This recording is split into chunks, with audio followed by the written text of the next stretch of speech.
देखो रिकॉर्डिंग का मैसेज किया और स्क्रीन शेयर है।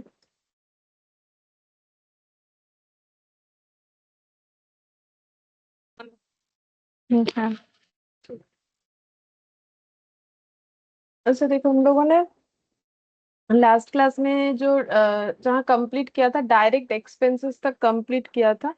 हम लोग कॉस्ट का टर्म्स पढ़ रहे थे, ठीक है। आज शायद ये कंप्लीट हो जाएगा, ये जो बेसिक ऑफ कॉस्ट है शायद, देखते हैं, ठीक है। अब देखो यहाँ पर नेक्स्ट टर्म जो हमें पढ़ना है वो है इनडायरेक्ट एक्सपेंसेस, ठीक है। तो लिखो indirect expense.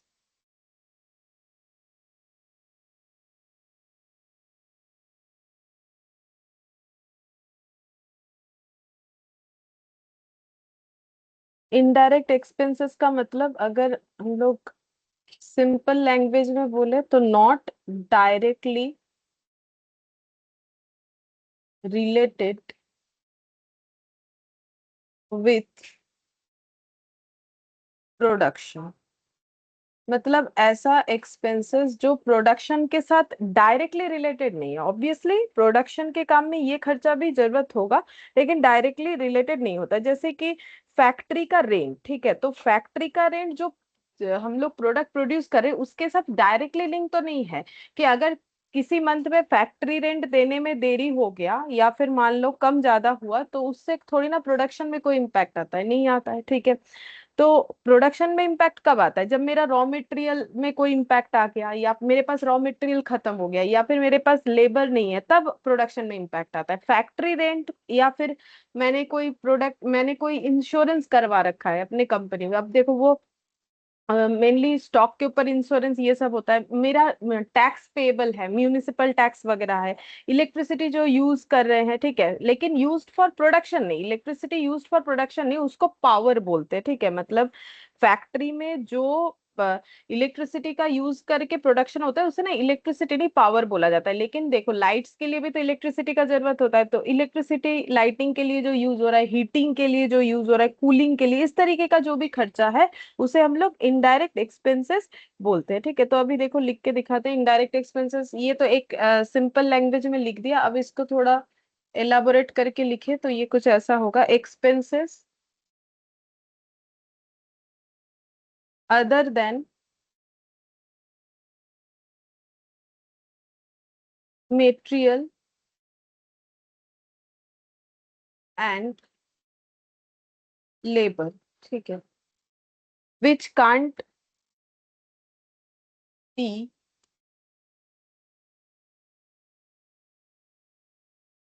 Directly identified to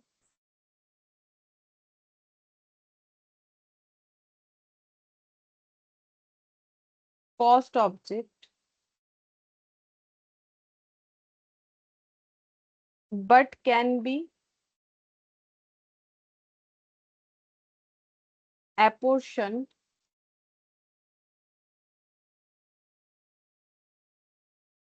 or absorbed by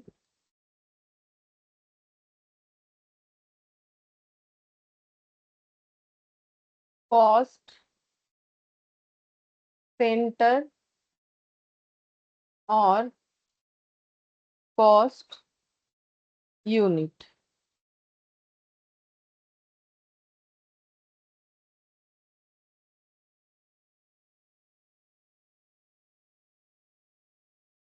rent, insurance, municipal tax.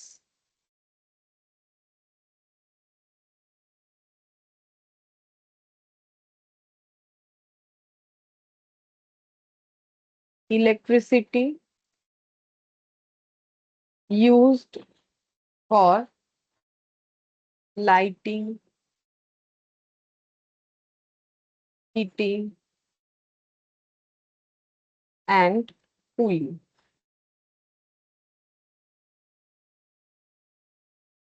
तो देखो मैंने जो बोला वही लिखवा दिया है, कि expenses other than material and labour, मतलब मेटेरियल और लेबर का खर्चा जो है वो तो डायरेक्ट एक्सपेंसेस होता है ना, क्योंकि वो प्रोडक्शन के साथ रिलेटेड होता है। Which can't be directly identified to cost object. Cost object का मतलब क्या था, जहां पर जिस चीज का हम लोग कॉस्ट कैलकुलेट करें वही मेरा कॉस्ट ऑब्जेक्ट है। तो कॉस्ट ऑब्जेक्ट में जो खर्चा हम लोग डायरेक्टली नहीं देख पाते, जैसे मान लो मैंने कोई प्रोडक्ट बनाया, तो प्रोडक्ट मेरा कॉस्ट ऑब्जेक्ट हो गया। अब उस प्रोडक्ट में रेंट का खर्चा कितना इंक्लूडेड है वो हम लोग प्रोडक्ट को देख के नहीं बता सकते, लेकिन प्रोडक्ट को देख के ये जरूर बता सकते हैं कि इसमें जो प्रोडक्ट बना है उसमें जो रॉ मटेरियल लगा है उसका खर्चा कितना लगा है, वो हम लोग बता सकते हैं। ठीक है। अब देखो, अब सब कोई बता नहीं सकता है, जिसका बिजनेस है वो बता सकता है। अब जिसका जो भी बिजनेस है वो बता सकता है। कोई अगर मान लो कि बेकरी चला रहा है, ठीक है, तो वो बता सकता है कि भाई एक बिस्किट बनने में कितना मैदा लगता है, कितना क्या लगता है, ऑब्वियसली बता सकता है ना। एक मेजरमेंट पे ही तो चीज बनता है, तो वो मेजरमेंट के हिसाब से बता सकता है। या फिर एक साथ अगर इतने सारे चीज बनते हैं तो कितना रॉ मटेरियल लगता है। लेकिन ये बताना बहुत मुश्किल है कि जो हम लोग बिस्किट खरीद के लेके आ रहे हैं, तो वो जो मतलब प्रोडक्शन कर रहा है उसके लिए भी ये बताना बहुत मुश्किल हो जाता है कि ये जिस फैक्ट्री में बना है वो फैक्ट्री अगर रेंटेड था, तो ये इस बिस्किट पे रेंट का खर्चा कितना अपोर्शन किया गया होगा, वो उतना आसान नहीं है बताना, लेकिन अपोर्शन तो करना पड़ता है। बिजनेस का सारा खर्चा तो बिजनेस के प्रोडक्ट या सर्विस जो भी बिजनेस कर रहे हैं उसको बेच के ही तो निकालना होता है। ठीक है।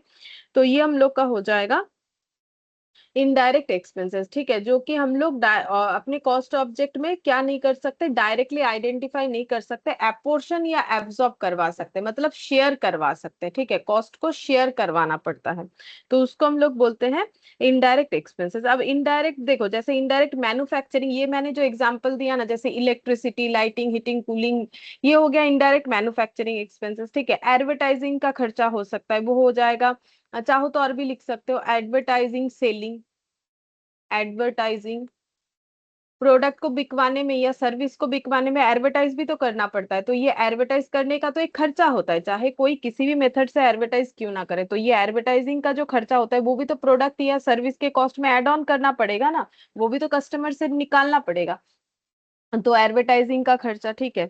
और इसके अलावा अगर एडमिनिस्ट्रेटिव एक्सपेंसेस की तरफ देखो, तो ऑफिस में जो स्टाफ रहते हैं, ऑफिस का जो भी स्टाफ है जिनको सैलरी वगैरह मिलता है, ठीक है, सैलरी, ऑडिट फीस का खर्चा, तो ये सब भी तो बिजनेस से ही निकालना पड़ता है। ऐसा थोड़ी है कि ऑडिटर को जो पेमेंट कर रहे हैं वो अपने घर से लाके वो एक्सपेंसेस पे करते, नहीं, प्रोडक्ट बेच के जो प्रॉफिट आता है उसी से तो देना पड़ेगा, तो प्रोडक्ट के कॉस्ट में सारी चीजों को ऐड ऑन करना पड़ता है। लेकिन जो डायरेक्टली ऐड ऑन हो जाता है वो डायरेक्ट, जो नहीं हो पाता है हमें उससे क्या करना पड़ता है, किसी एक पर्टिकुलर मेथड से उसे हमें अपने प्रोडक्ट में या फिर सर्विस में उसे हमें डिस्ट्रीब्यूट करना पड़ता है। ठीक है।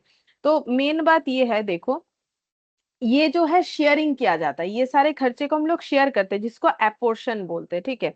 जबकि डायरेक्ट खर्चे को हम लोग क्या करते हैं, डायरेक्टली चार्ज कर देते हैं स्पेसिफिक प्रोडक्ट या जॉब में। ठीक है।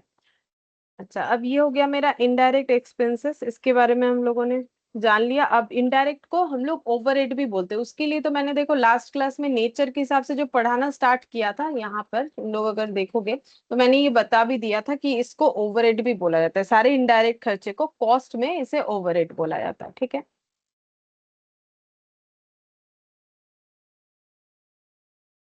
अच्छा, अब नेक्स्ट देखो,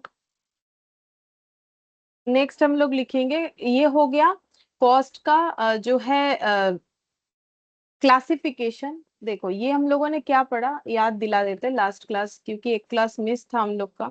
तो ये देखो, ये जो है नेचर के हिसाब से हुआ। ठीक है। अब हम लोग पढ़ेंगे टाइम के हिसाब से, नेचर के हिसाब से मेटेरियल, लेबर, एक्सपेंसेस, मेटेरियल का दो, डायरेक्ट इनडायरेक्ट, लेबर का दो, डायरेक्ट इनडायरेक्ट, एक्सपेंसेस का दो, डायरेक्ट इनडायरेक्ट। इसमें से बाकी रह गया था इनडायरेक्ट और जो है इनडायरेक्ट एक्सपेंसेस और ओवरहेड, ये बाकी रह गया था, सॉरी, इनडायरेक्ट एक्सपेंसेस बाकी रह गया था, इनडायरेक्ट, डायरेक्ट एक्सपेंसेस, हाँ, इनडायरेक्ट एक्सपेंसेस ही बाकी रहा था, ये तो लास्ट क्लास में ही बताया था। ठीक है।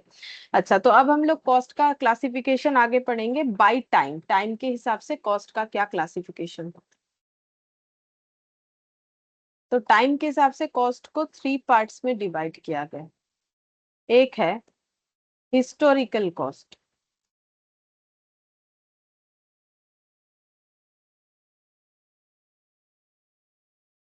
Current cost, pre determined cost.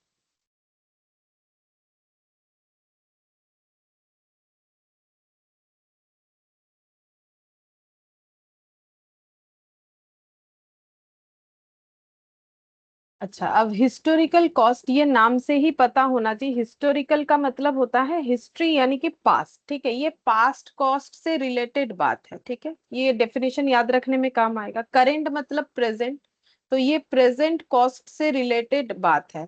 और प्री डिटरमाइंड का मतलब पहले से ही सोच रखा है, तो फिर फ्यूचर, ठीक है, फ्यूचर कॉस्ट का बात होगा। अब ये सारी चीजों को हम लोग देख लेते हैं, ठीक है। सबसे पहले historical cost, historical cost,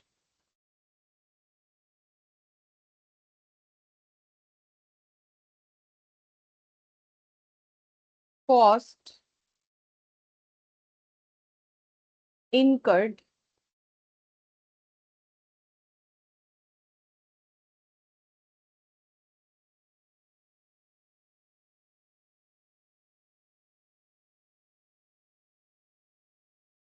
in past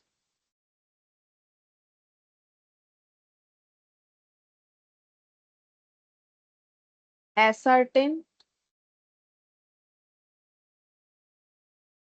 after incurred।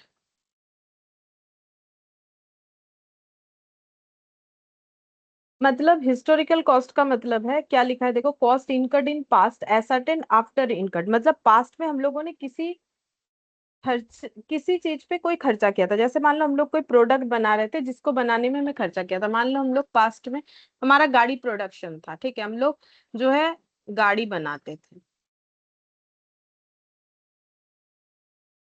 ठीक है, ये,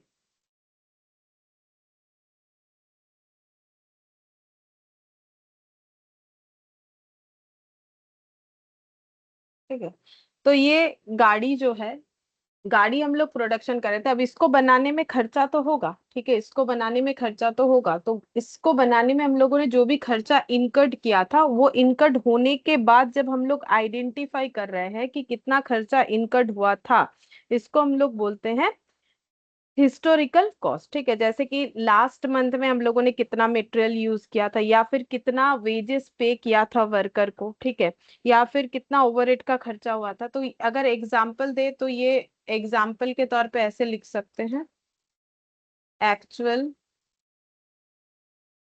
मेटेरियल, ये सब एक्चुअल बेसिस पे होगा, ठीक है, actual material cost used last month, ठीक है। लास्ट मंथ हम लोगों ने कोई मटेरियल का खर्चा किया था, तो कितने रुपए का किया था, तो लास्ट मंथ मटेरियल का खर्चा हम लोगों ने इनकट कर दिया, अब हम लोग उसे एसर्टेन यानी कि फाइंड आउट करें कि कितना किया था, ठीक है, या फिर actual wages paid to worker, ये भी लिख सकते हैं, actual wages paid to worker,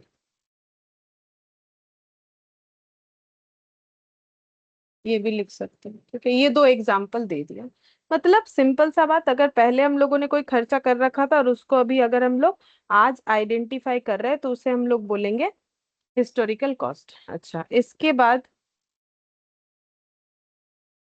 मतलब ये खर्चा क्या होता है, इसको अगर हम लोग इसका मेन मेन पॉइंट बोले कि ये हमारा ऑलरेडी इनकर्ड खर्चा होता है, ये कोई एस्टिमेटेड खर्चा नहीं है, ये ऑलरेडी इनकर्ड है कि हाँ मैंने इतना खर्चा कर दिया है, ठीक है, और एक्चुअल ट्रांजैक्शंस पे बेस्ड होगा, और ये हमें फ्यूचर में डिसीजन लेने में हेल्प करेगा। जैसे कि गाड़ी बनाने में इतना खर्चा हुआ, तो क्या फ्यूचर में हम लोग खर्चे को किसी तरीके से कम कर सकते हैं, तो वो डेटा हमारे पास रहेगा, तो उससे हम लोग ये चीज को आइडेंटिफाई कर पाएंगे, ठीक है।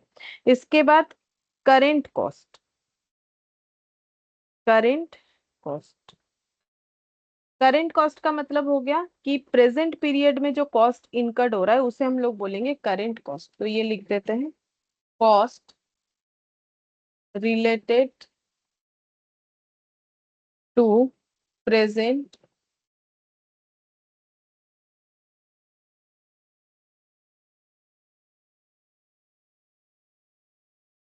ठीक है, प्रेजेंट पीरियड से रिलेटेड जो कॉस्ट है उसे हम लोग बोलते हैं प्रेजेंट कॉस्ट। जैसे अगर एक एग्जांपल देंगे तो समझ जाओगे,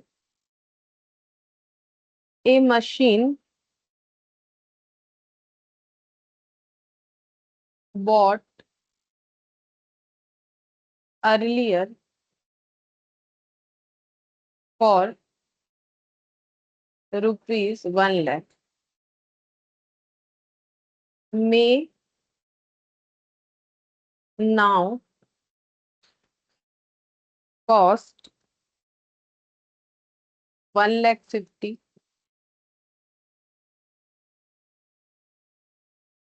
1,50,000 हाइफन देके 1,50,000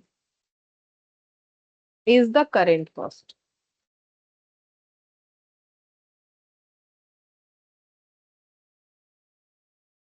देखो बोल रहा है कि प्रेजेंट पीरियड के साथ रिलेट, मतलब पहले हम लोगों ने एक मशीन खरीदा था 1 लाख रुपए से, आज अगर उसको मार्केट में खरीदने जाएंगे तो उसका जो अपडेटेड प्राइस है वो 1.5 लाख है, तो 1.5 लाख मेरे लिए आज हो जाएगा करेंट कॉस्ट। ठीक है, और एक अगर एग्जाम्पल लेना चाहे तो रॉ मेटेरियल परचेज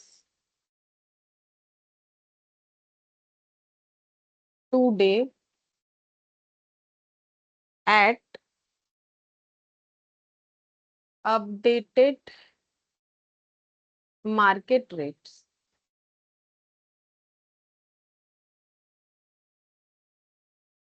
अभी जो अपडेटेड मार्केट रेट है उस रेट पे अगर हम लोग रॉ मटेरियल परचेस करते हैं आज, ठीक है, तो ये हम लोग का हो जाएगा करेंट कॉस्ट। अच्छा, करेंट कॉस्ट का बेनिफिट अगर बोलो तो करेंट कॉस्ट का बेनिफिट ये होता है कि हमें प्राइस फिक्स करने में हेल्प करता है कि करेंटली हमारे प्रोडक्ट का प्राइस क्या होना चाहिए। ठीक है, इन्फ्लेशन जब चलता है तो करेंट कॉस्ट बहुत ही इंपॉर्टेंट होता है। रिप्लेसमेंट डिसीजन के भी काम आता है कि पहले मान लो मैंने जो रॉ मटेरियल खरीदा था वो 10 रुपए पर किलो था, अभी खरीदने जा रहे 12 रुपए पर किलो, तो क्या हम वो 12 रुपए पर किलो वाला खरीदे या फिर उसको दूसरे किसी मटेरियल के साथ सब्स्टिट्यूट अगर किया जाता है या फिर रिप्लेस किया जाता है तो रिप्लेस कर दे। तो रिप्लेसमेंट डिसीजन अगर चाहिए, ठीक है, तो ये हम लोग क्या कर सकते हैं, करेंट कॉस्ट के बेसिस पे ले सकते हैं। और ये जो है हमारा कॉस्ट ऑफ प्रोडक्शन का रियलिस्टिक वैल्यू ज्यादा देगा। ठीक है, तो ये करेंट कॉस्ट हो गया। तो ये थोड़ा बहुत जो पॉइंट बोला तुम लोग चाहो तो अपने हिसाब से नोट डाउन कर सकते हो, उतना तो नहीं लिखा रहा है, ठीक है, जस्ट मेन मेन पॉइंट हम बता दे रहे हैं। एक ओवरव्यू होना चाहिए, बाकी इतना लिखने से तो बहुत ज्यादा हो जाएगा, उतना लिखना पॉसिबल भी नहीं है, लिखाना भी पॉसिबल है। अच्छा, अब नेक्स्ट लिखेंगे cost related to future estimated to.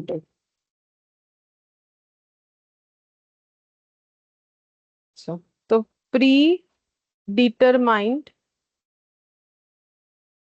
Cost, ठीक है, प्री डिटरमाइंड कॉस्ट का मतलब क्या होता है, पहले से जो कॉस्ट हम लोग डिटरमाइन कर चुके हैं। तो देखो cost related to future estimated today, मतलब फ्यूचर में मेरा कितना खर्चा होगा वो अगर हम आज ही एस्टिमेट कर रहे हैं, मतलब खर्चा शुरू करने के पहले हम एस्टिमेट, जैसे हम एक प्रोडक्ट बना रहे हैं, हम सोच रहे हैं ये गाड़ी को बनाने में इतना रॉ मटेरियल का खर्चा, इतना लेबर का खर्चा, इतना ये वो करके ये गाड़ी बनने में मेरा खर्चा, छोटा सा गाड़ी, ये गाड़ी बनने में मेरा 2 लाख रुपए का खर्चा हो जाएगा। ठीक है, अब इसमें प्रॉफिट लगा के बेचेंगे, तो ये मैंने पहले ही गाड़ी बनने के पहले एस्टिमेट किया।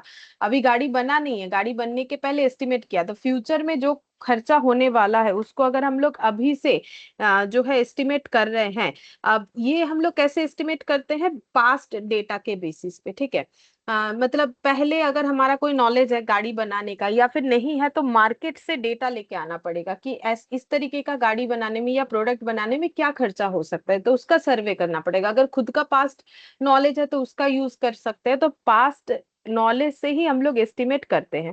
ये हमें नॉर्मली अपने खर्चे को प्लान करने में और कंट्रोल करने में हेल्प करेगा। ठीक है, और ये एक्चुअल नहीं है, एक्सपेक्टेड होता है हमेशा। ठीक है, क्योंकि एस्टिमेट कर रहे हैं ना, तो ये एक्चुअल तो हो नहीं सकता है। अच्छा, अब एग्जाम्पल अगर दे इस पे, जैसे गाड़ी का हम लोगों ने सोचा 2 लाख होगा, अब देखो उससे कम भी हो सकता है, उससे ज्यादा भी हो सकता है। अब जैसे एस्टिमेटेड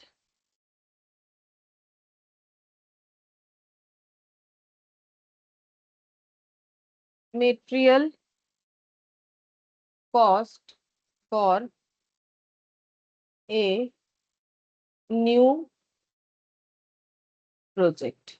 ठीक है, estimated material cost for a new project, किसी न्यू प्रोजेक्ट के लिए अगर हम लोग मटेरियल कॉस्ट का एस्टिमेशन करें, जैसे ये वाला हम लोग नया प्रोजेक्ट ला रहे हैं कि हम लोग गाड़ी बनाएंगे, तो उसके लिए मुझे, या फिर मान लो फर्नीचर का बिजनेस करना है, तो फिर मेरा कितना रुपए का वुड यानी कि लकड़ी लग सकता है। ठीक है, और एक एग्जांपल दे देते हैं। स्टैंडर्ड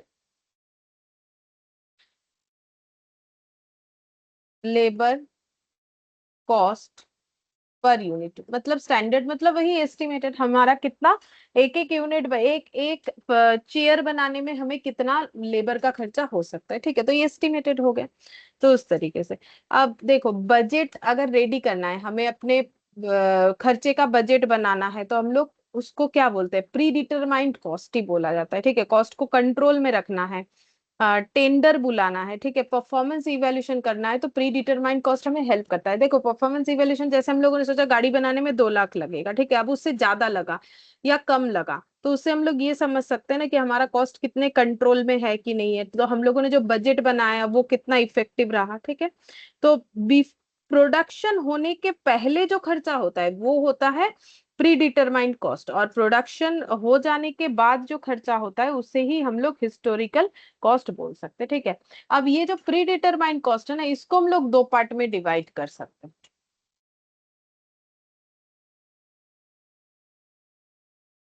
एक होता है एस्टिमेटेड, मतलब इसमें भी और भी, मतलब इसको अगर और भी हम लोग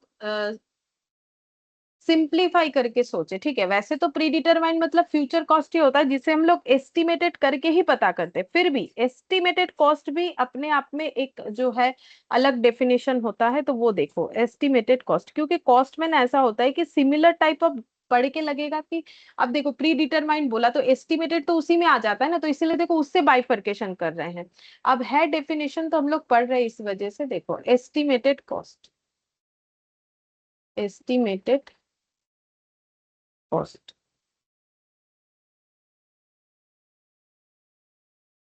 एस्टिमेटेड कॉस्ट और स्टैंडर्ड कॉस्ट, जो कि प्री डिटरमाइंड कॉस्ट को फर्दर अगर हम लोग स्प्लिट करें तो ये आ सकता है। तो एस्टिमेटेड कॉस्ट का मतलब क्या हो जाएगा,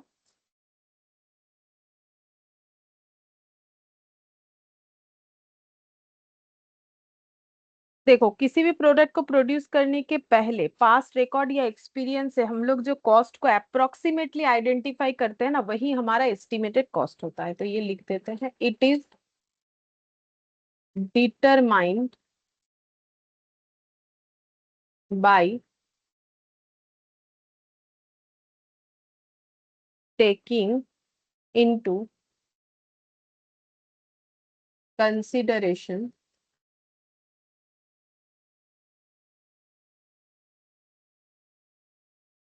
the historical data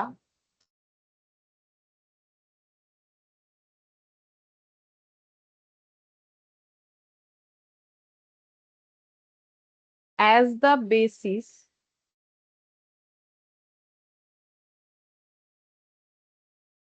and adjusting them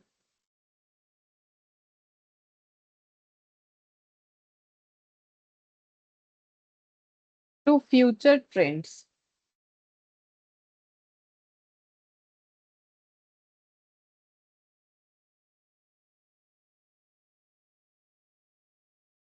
देखो मैंने क्या लिखा है, it is determined by taking into consideration the historical data. तो हिस्टोरिकल डेटा के हिसाब से ही हम लोग सोचते हैं कि पहले अगर ये प्रोडक्ट बनाने में इतना खर्चा लगा था तो अब इतना लग सकता है। ठीक है, अब वो सारी चीज को मार्केट रेट वगैरह कंसिडर करके हम लोग सोच सकते हैं कि इतना लग सकता है।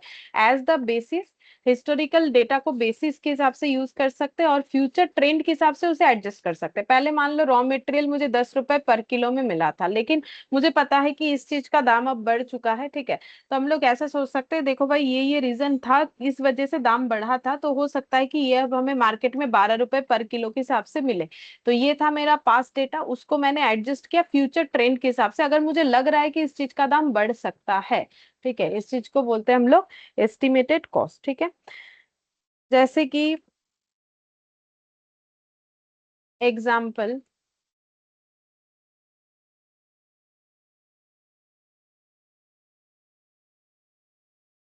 अप्रोक्सीमेट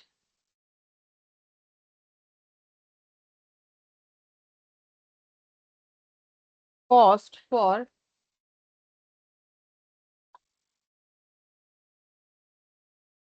कस्टमर ऑर्डर, ठीक है। कस्टमर के ऑर्डर के हिसाब से, मतलब कस्टमर ने कोई ऑर्डर दिया, ठीक है, कि मुझे ये चीज चाहिए, जो चीज का हम लोग प्रोडक्शन करते हैं या सर्विस देते हैं, जैसे जैसे मान लो किसी का केक मैन्युफैक्चरिंग है, ठीक है, तो बोला कि मुझे इतने सारे केक चाहिए, ठीक है, तो फिर हम लोग अप्रोक्सीमेटली बोल सकते हैं ना कि भाई इतना खर्चा आपका पड़ जाएगा। अगर कस्टमर तो पूछेगा ना कि मेरा कितना खर्चा पड़ जाएगा, तो हम लोग बोल सकते हैं कि इतना खर्चा पड़ जाएगा। तो ये एस्टिमेट करके बोल रहे हैं, ठीक है। अच्छा, इसके बाद स्टैंडर्ड कॉस्ट।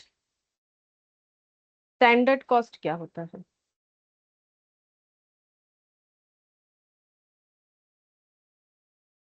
लिखो। It is the planned cost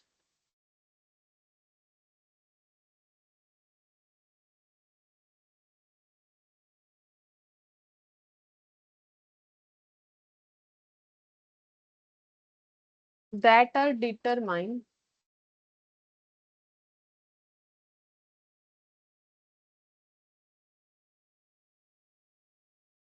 by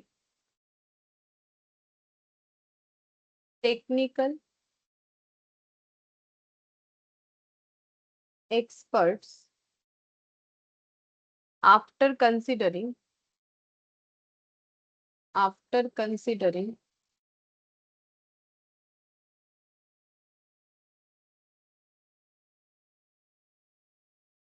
level of efficiency and production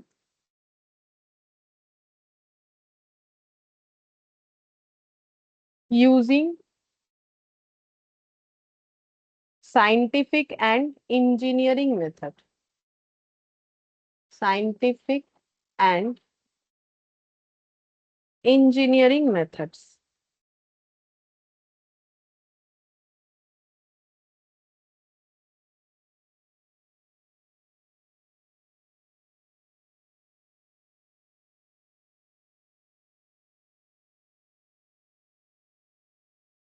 example दे देते हैं पहले। Standard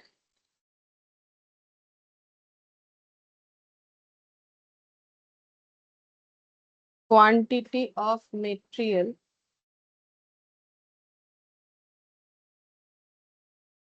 required per unit।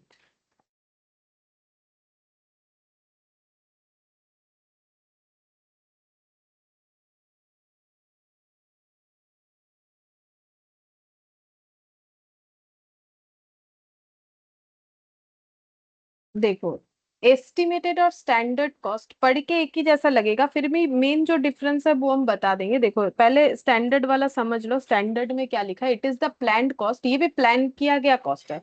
Plan मतलब वही बजट हो गया। That are determined by technical experts after considering level of efficiency and production using scientific and engineering methods. मतलब ये कोई रफली एस्टिमेशन नहीं होता, ये भी एस्टिमेशन है बट रफली एस्टिमेशन नहीं है। टेक्निकल एक्सपर्ट्स का यूज, मतलब टेक्निकल एक्सपर्ट्स को लाया जाता है एस्टिमेट करने के लिए, ठीक है। और वो कैसे एस्टिमेट करते हैं? क्या इफिशियंसी है, जहां प्रोडक्शन का काम हो रहा है वहां पर एफिशिएंसी लेवल क्या है, और प्रोडक्शन करने के लिए किस तरीके का साइंटिफिक मेथड या इंजीनियरिंग मेथड, मतलब मशीन से काम होता है कि वर्कर लोग जो है ज्यादा वर्कर बेस्ड काम है, क्या है, नहीं है। तो उसके हिसाब से ही तो एफिशिएंसी डिपेंड करेगा ना, कि अगर ज्यादा मशीन का यूज हो रहा है तो एफिशिएंसी ज्यादा होगा। अगर किसी के पास कम मशीन है, ज्यादा हैंडवर्क होता है, तो उसमें जो है ज्यादा टाइम लगेगा। तो वो सारी चीजों को कंसिडर करके टेक्निकल स्टाफ जो है, मतलब जो भी टेक्निकल पर्सन होंगे, वो अपना एस्टिमेशन हमें बताएंगे, ठीक है। तो एग्जांपल दिया, standard quantity of material required per unit, एक यूनिट बनाने में कितना स्टैंडर्ड क्वांटिटी ऑफ मटेरियल लग सकता है, ठीक है। अब देखो, स्टैंडर्ड और एस्टिमेट में मेन फर्क यही है, दोनों में ही एस्टिमेशन होता है, लेकिन एक में एस्टिमेशन होता है साइंटिफिक मेथड से और एक में होता है रफली। ठीक है, रफली होता है एक्सपीरियंस के बेसिस पे, लेकिन इस पे एक्सपीरियंस के साथ साथ टेक्निकल चीजों का भी यूज किया जाता है। ठीक है, ये होता है दोनों में मेन डिफरेंस। और ये दोनों को मिला के हम लोग बोल सकते हैं ये दोनों ही हमें प्री डिटरमाइंड कॉस्ट को आइडेंटिफाई करने में हेल्प करता है। ठीक है, अच्छा, अब ये स्टैंडर्ड कॉस्ट का बेनिफिट क्या होता है अगर देखा जाए तो स्टैंडर्ड कॉस्ट का बेनिफिट भी हम एक बार रफली बता देते हैं। देखो, स्टैंडर्ड कॉस्ट का बेनिफिट हम लोग का होता है कि ये हमें इनएफिशिएंसी अगर है हमारे ऑर्गेनाइजेशन में, वो आइडेंटिफाई करने में हेल्प करता है। ठीक है, और दूसरा जो है कॉस्ट को कंट्रोल करने में तो हेल्प करेगा ही करेगा। पहले से अगर हम लोग कॉस्ट को डिटरमाइन करेंगे, चाहे वो एस्टिमेटेड बेसिस पे करो या साइंटिफिक, दोनों ही केस में कॉस्ट कंट्रोलिंग होता है।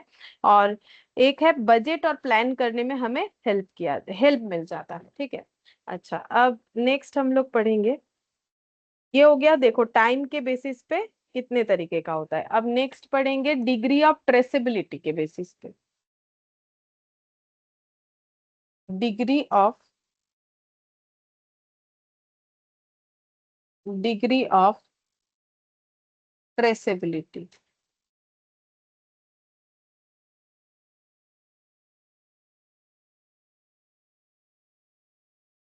To the product. तो ट्रेसेबिलिटी मतलब आइडेंटिफाई हम लोग प्रोडक्ट में कितना कर पा रहे हैं, तो उसके हिसाब से होता है डायरेक्ट कॉस्ट और इनडायरेक्ट कॉस्ट।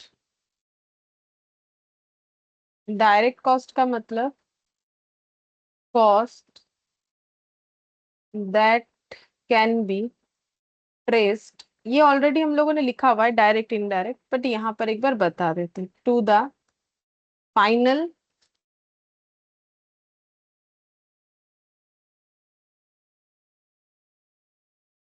प्रोडक्ट और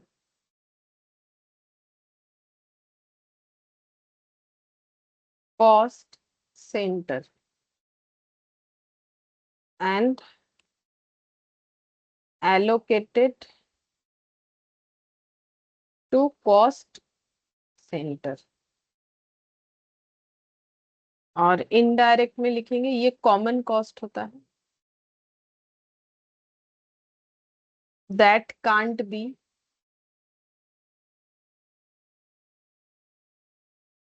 traced easily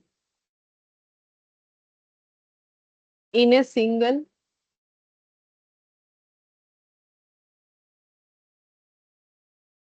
product,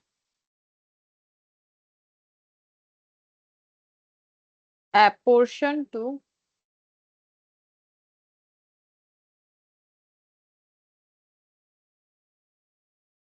different product और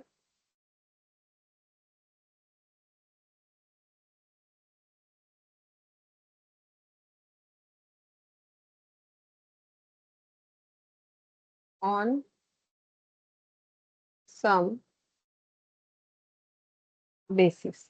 तो देखो ये तो हम लोगों ने ऑलरेडी एलिमेंट के हिसाब से जब पढ़ा था तभी डायरेक्ट कॉस्ट और इनडायरेक्ट कॉस्ट को हम लोगों ने पढ़ लिया था, बट यहाँ पर देखो डिग्री ऑफ ट्रेसेबिलिटी के हिसाब से भी डायरेक्ट और इनडायरेक्ट कॉस्ट को, मतलब हम लोग कॉस्ट को डायरेक्ट और इनडायरेक्ट ये दोनों पार्ट में डिवाइड कर सकते हैं। ठीक है, तो देखो डायरेक्ट कॉस्ट का मतलब वो सारे कॉस्ट जो हम लोग प्रोडक्ट में इजीली आइडेंटिफाई कर सकते हैं, बेसिकली जो मेरा प्राइम कॉस्ट का ही पार्ट होता है। जैसे यहाँ भी अगर एक दो एग्जाम्पल लिखना चाहे तो लिख सकते हैं।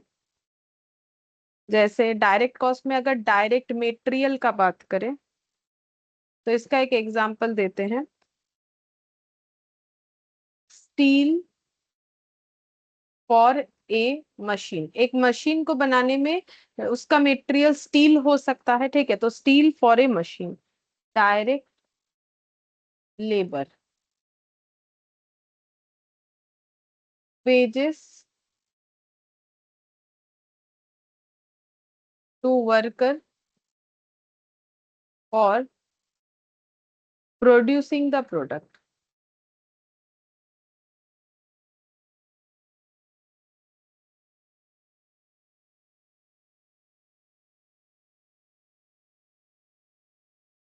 फिर डायरेक्ट एक्सपेंस,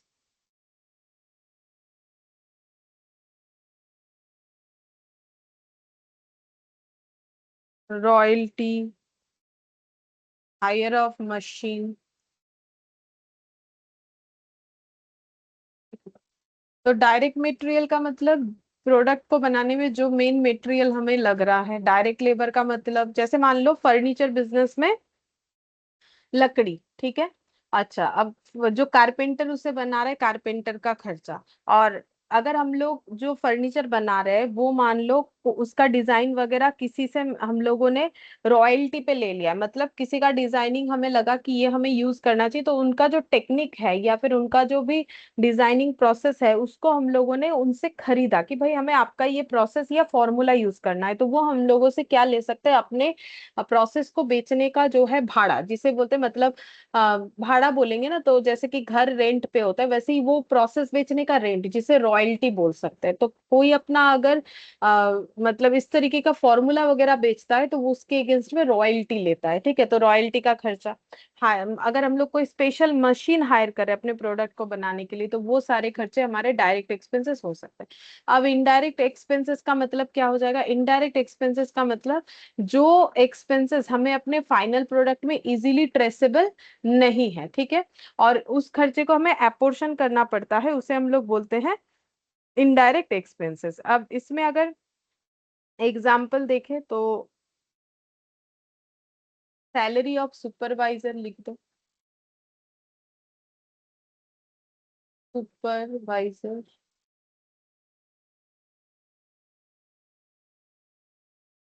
डेप्रिशिएशन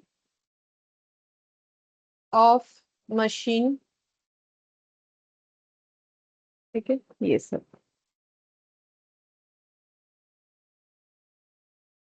ये हो गया डिग्री ऑफ ट्रेसेबिलिटी के हिसाब से। फिर नेक्स्ट हम लोग पढ़ेंगे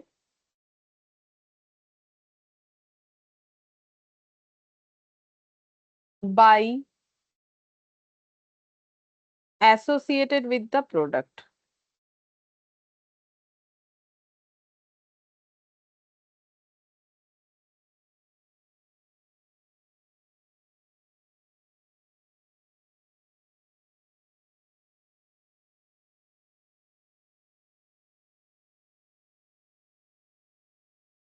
एक होता है प्रोडक्ट कॉस्ट, एक होता है period cost.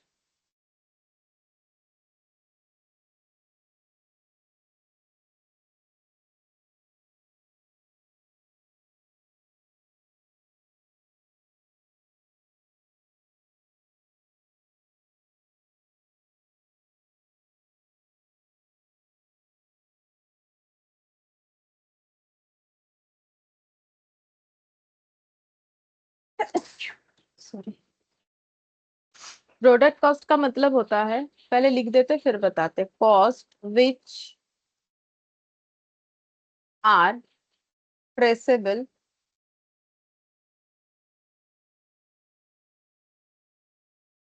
To the product and include in inventory values.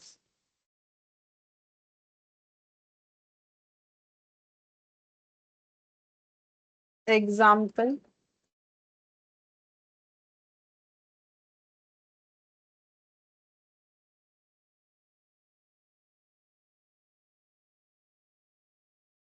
Cost of raw material, ये मैंने रॉ मटेरियल लिखा है, आर डॉट कर दिया, ठीक है। वेजेस एंड इलेक्ट्रिसिटी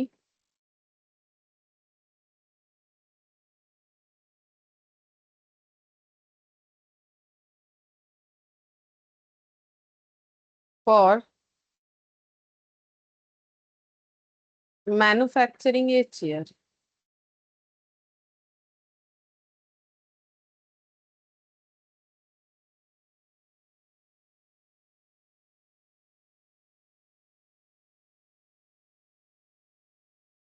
तो अगर हम लोग इसे शॉर्ट में बोले तो ऐसे बोल सकते हो, प्रोडक्ट कॉस्ट इक्वल, याद रखने के लिए, all cost of production, bracket में direct plus indirect, bracket close, before the product sold out, before the product is sold.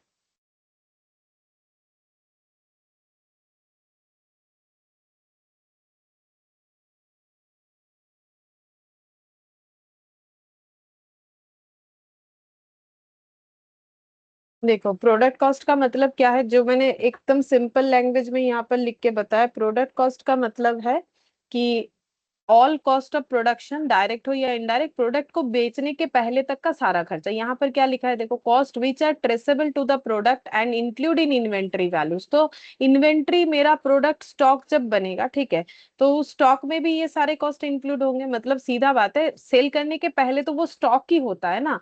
जब मेरे पास इतना स्टॉक है, अब जब बिकेगा तो वो एक एक करके स्टॉक बिक रहा है, मतलब फिनिश्ड गुड्स, ठीक है। तो फिनिश गुड्स में जितने भी कॉस्ट इनकर्ड होते हैं वो सारा का सारा मेरा हो जाएगा प्रोडक्ट कॉस्ट, ठीक है। इसके बाद हम लोग पढ़ लेंगे period cost.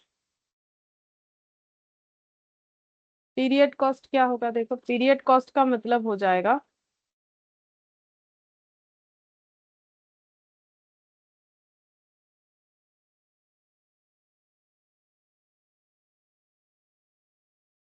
Cost not directly linked to production,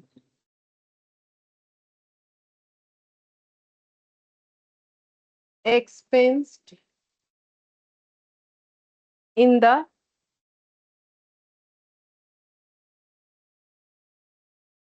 period incurred।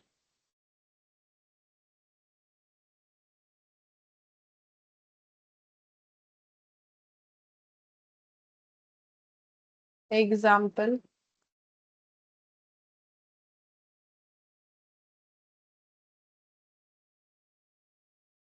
जैसे सेलिंग डिस्ट्रीब्यूशन का खर्चा,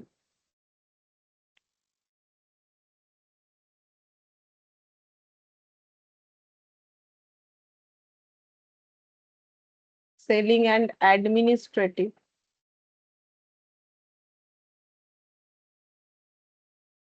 cost, essential to keep the business running. लिखो, essential to keep the business running. देखो, बिजनेस चलता जाए इसके लिए हमें सेल का भी खर्चा करना पड़ेगा, जैसे कि एडवर्टाइजिंग वगैरह हो गया। एडमिनिस्ट्रेशन का भी खर्चा होगा, एडमिनिस्ट्रेशन मतलब सैलरी वगैरह, ठीक है, ऑफिस में जो भी स्टाफ है उनका सैलरी वगैरह। तो ये कभी भी प्रोडक्शन के साथ डायरेक्टली रिलेटेड नहीं है। मतलब बोल सकते हो पीरियड कॉस्ट एक तरीके का इनडायरेक्ट कॉस्ट हो गया, ठीक है। ये पीरियड वाइज इनकर्ड होता है। मतलब ये इनकर्ड होता है on the basis of time, ठीक है। जैसे कि रेंट, सैलरी, ये सब क्या है, टाइम बेसिस पे पे होता है ना। रेंट का एक टाइम होता है कि 1 मंथ बाद, सैलरी नॉर्मली ये सारी चीज 1 मंथ बाद बाद होता है। तो cost not directly link to production X and X production expensed in the period incurred. कैसे ये इनकर्ड होता है, एक पीरियड के हिसाब से, ठीक है। या फिर बोल सकते हो expense in the period incurred और on the basis of time, जो भी बोलना चाहो ऐसे भी लिख सकते हो, और on the basis of time, basis of time, like rent, ठीक है। जैसे कि रेंट मैंने नीचे एग्जांपल्स दिया है, ये और भी थोड़ा बता दिया, लाइक रेंट।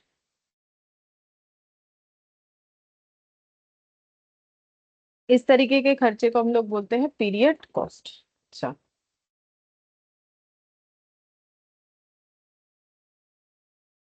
इसके बाद बाय चेंज इन एक्टिविटी और वॉल्यूम, एक्टिविटी और वॉल्यूम के चेंजिंग के ऊपर डिपेंड करके किस तरीके का कॉस्ट होता है।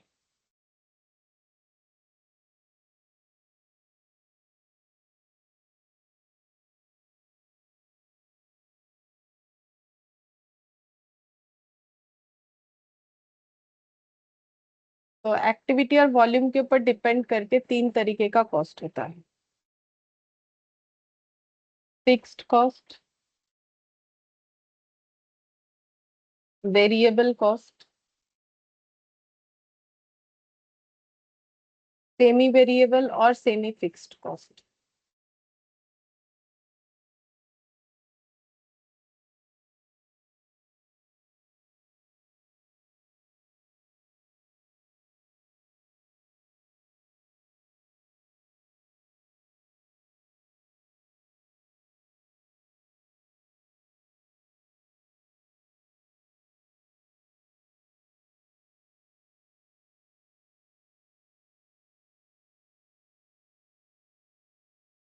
देखो,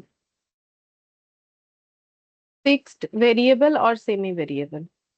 तो फिक्स्ड कॉस्ट का मतलब क्या हो जाता है? फिक्स्ड कॉस्ट का मतलब जो कॉस्ट हमारा पीरियड वाइज इनकर्ड होगा और जो टर्नओवर पे बेस्ड नहीं होगा। मतलब मेरा वॉल्यूम प्रोडक्शन का कम हो या ज्यादा हो, जो कॉस्ट उस वॉल्यूम के ऊपर डिपेंड नहीं करता है, उसे हम लोग बोलते हैं फिक्स्ड कॉस्ट। जैसे कि मान लो रेंट का खर्चा, तो मैंने अगर किसी मंथ में प्रोडक्शन किया 1000 यूनिट तो भी मेरा रेंट जो होगा, ठीक है। मैंने अगर 500 यूनिट किया तो भी उतना ही होगा, मैंने अगर 50,000 यूनिट किया तो भी वही होगा। रेंट का खर्चा मेरा चेंज नहीं होता है। तो क्या रेंट कभी नहीं चेंज होता है?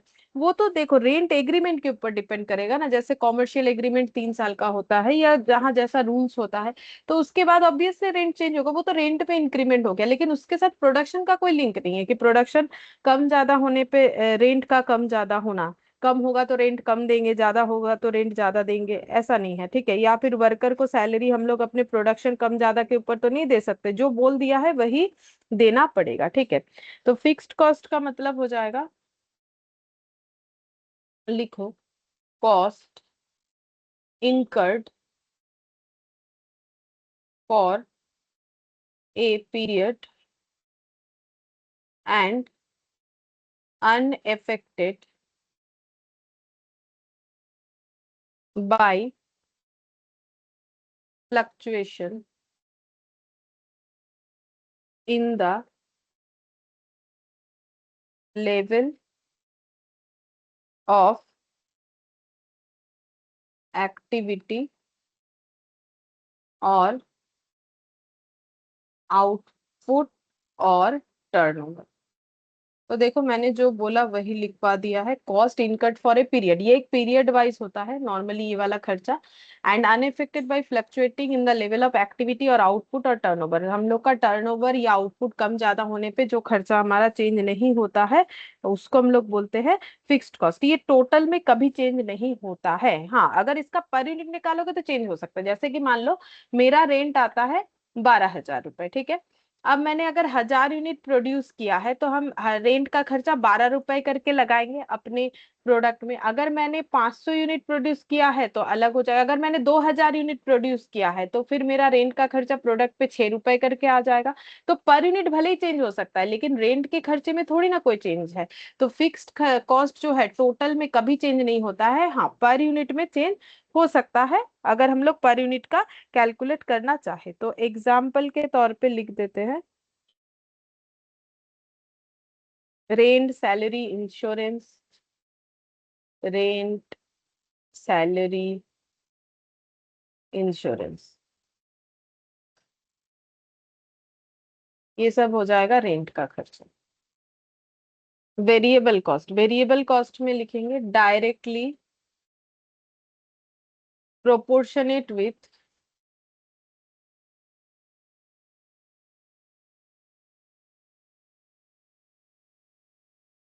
Output.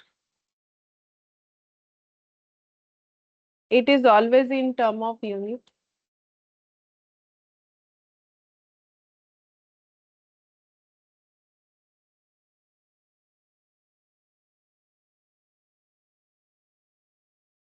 Not in term of time.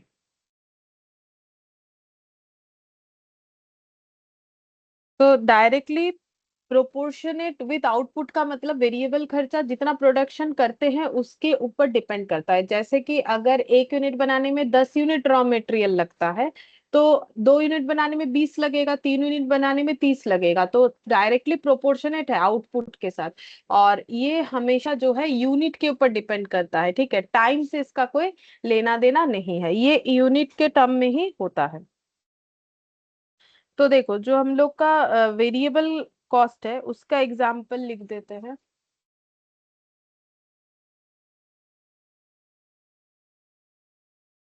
Direct material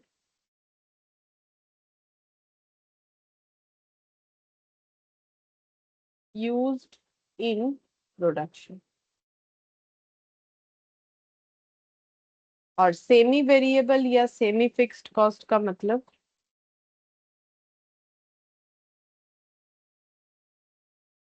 जिसमें फिक्स्ड और वेरिएबल दोनों पार्ट रहता है, तो यहाँ पर लिख देते हैं combined of both fixed and variable cost. Combined of both fixed and variable cost, they do they do not in direct proportion to output.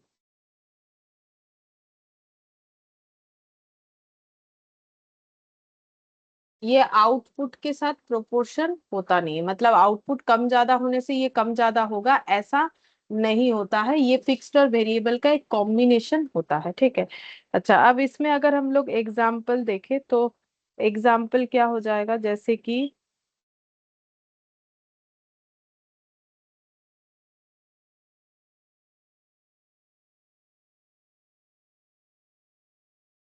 Electricity expenses, telephone,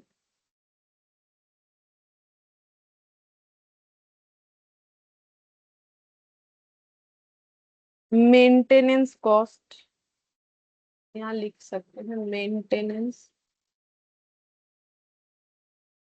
expense, इस तरीके के खर्चे को हम लोग सेमी वेरिएबल बोल सकते हैं, ठीक है।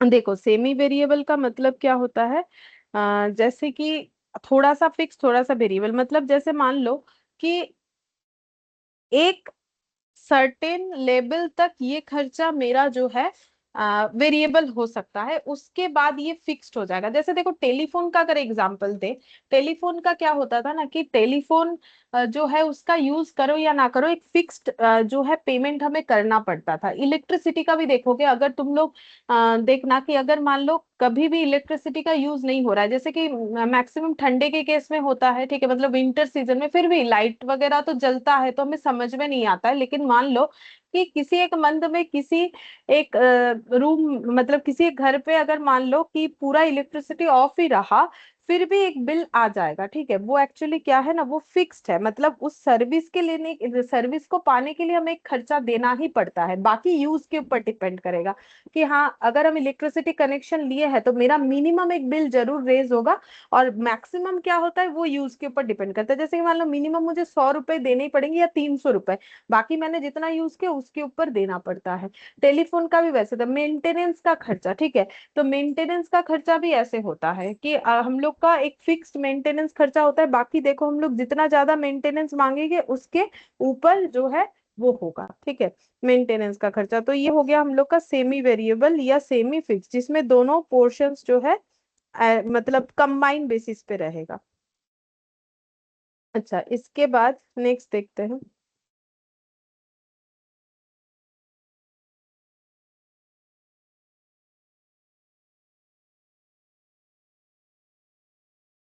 इसको हम थोड़ा सा और ये इलेक्ट्रिसिटी एक्सपेंसेस इसको हम थोड़ा सा ना और एलाबोरेट करके बता देते हैं, ये सेमी वेरिएबल वाला। चलो, ये इलेक्ट्रिसिटी एग्जाम्पल तो दिया है, चलो ये पोर्शन थोड़ा याद होना चाहिए, ये हम बता देते हैं। जैसे कि मान लो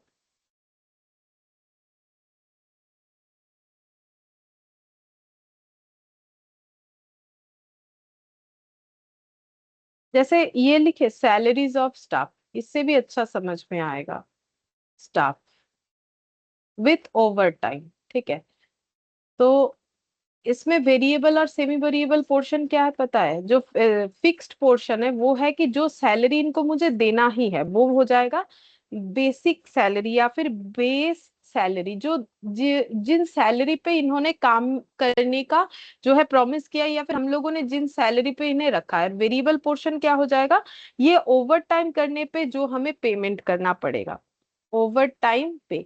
ओवर टाइम करेंगे जितना करेंगे उसके ऊपर जो बात हो रखेगा, मतलब जैसे ओवर टाइम का भी एक रेट होगा ना कि भाई अगर कोई वर्कर ओवर टाइम करता है तो उन्हें हम लोग इतने के हिसाब से, इतने घंटे के हिसाब से पे करेंगे, तो वैसा हो जाएगा। ठीक है, तो सैलरी ऑफ स्टाफ जैसे अगर देखो तो इसमें ये मेरा फिक्स्ड पोर्शन हो जाएगा, ये मेरा वेरिएबल पोर्शन हो जाएगा। ठीक है, जैसे और एक एग्जांपल दे देते हैं, जैसे व्हीकल का खर्चा,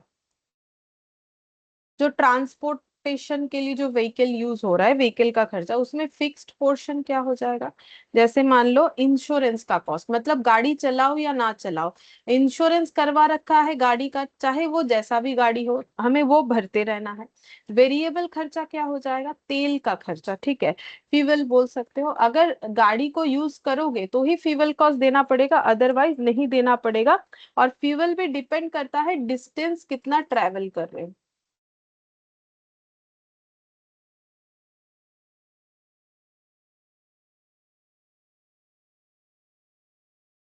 ठीक है, और टेलीफोन ये वाला तो देखो मैंने मंथ बोल ही दिया। एक्चुअली टेलीफोन, इलेक्ट्रिसिटी, ये सब जब कनेक्शन हम लोग लेते हैं ना तो हमें एक मंथली रेंटल भरना ही पड़ता है। टेलीफोन को यूज करो या ना करो, इलेक्ट्रिसिटी का यूज करो या ना करो, बाकी एक्स्ट्रा जितना यूज करते हो उसके ऊपर देना पड़ता है। ठीक है, और एग्जाम्पल नहीं लिख रहे, दो एग्जाम्पल ये मैंने समझा दिया, और वो मैंने जस्ट ऐसे ही बोला, तुम लोग बाद में उसको नोट डाउन अपने हिसाब से लिख के कर सकते हो। अच्छा, इसके बाद हम लोग पढ़ेंगे बाई कंट्रोलेबिलिटी के हिसाब से, कंट्रोल के हिसाब से कॉस्ट को कितने तरीके से डिवाइड किया जा सकता है। बाई कंट्रोलेबिलिटी, दो तरीके से, कंट्रोलेबल कॉस्ट, अनकंट्रोलेबल कॉस्ट।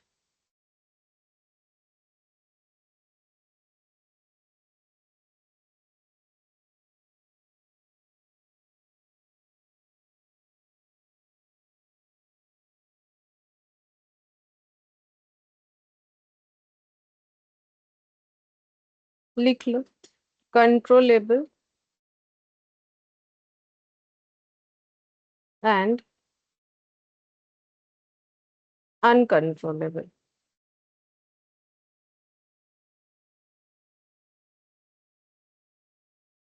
तो देखो नाम से ही पता चल रहा है, जिस कॉस्ट को हम लोग कंट्रोल कर सकेंगे, ठीक है, वो हो जाएगा कंट्रोलेबल, और जिसको कंट्रोल नहीं कर सकेंगे उसे हम लोग बोल देंगे अनकंट्रोलेबल कॉस्ट। ठीक है, तो यहाँ पर लिख देते हैं कंट्रोलेबल कॉस्ट का मतलब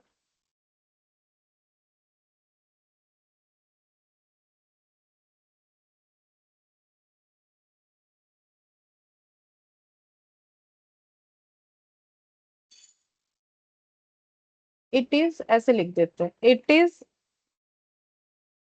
that cost can be influenced, regulated और controlled by a particular manager और department with a given period. Particular manager और department with in a given period.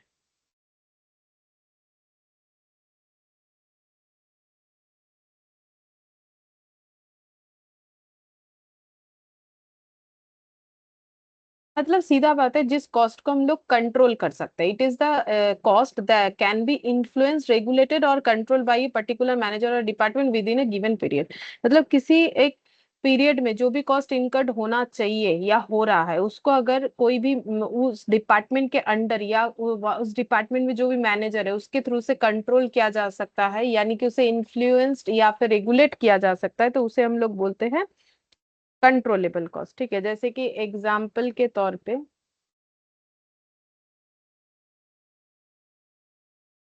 Direct material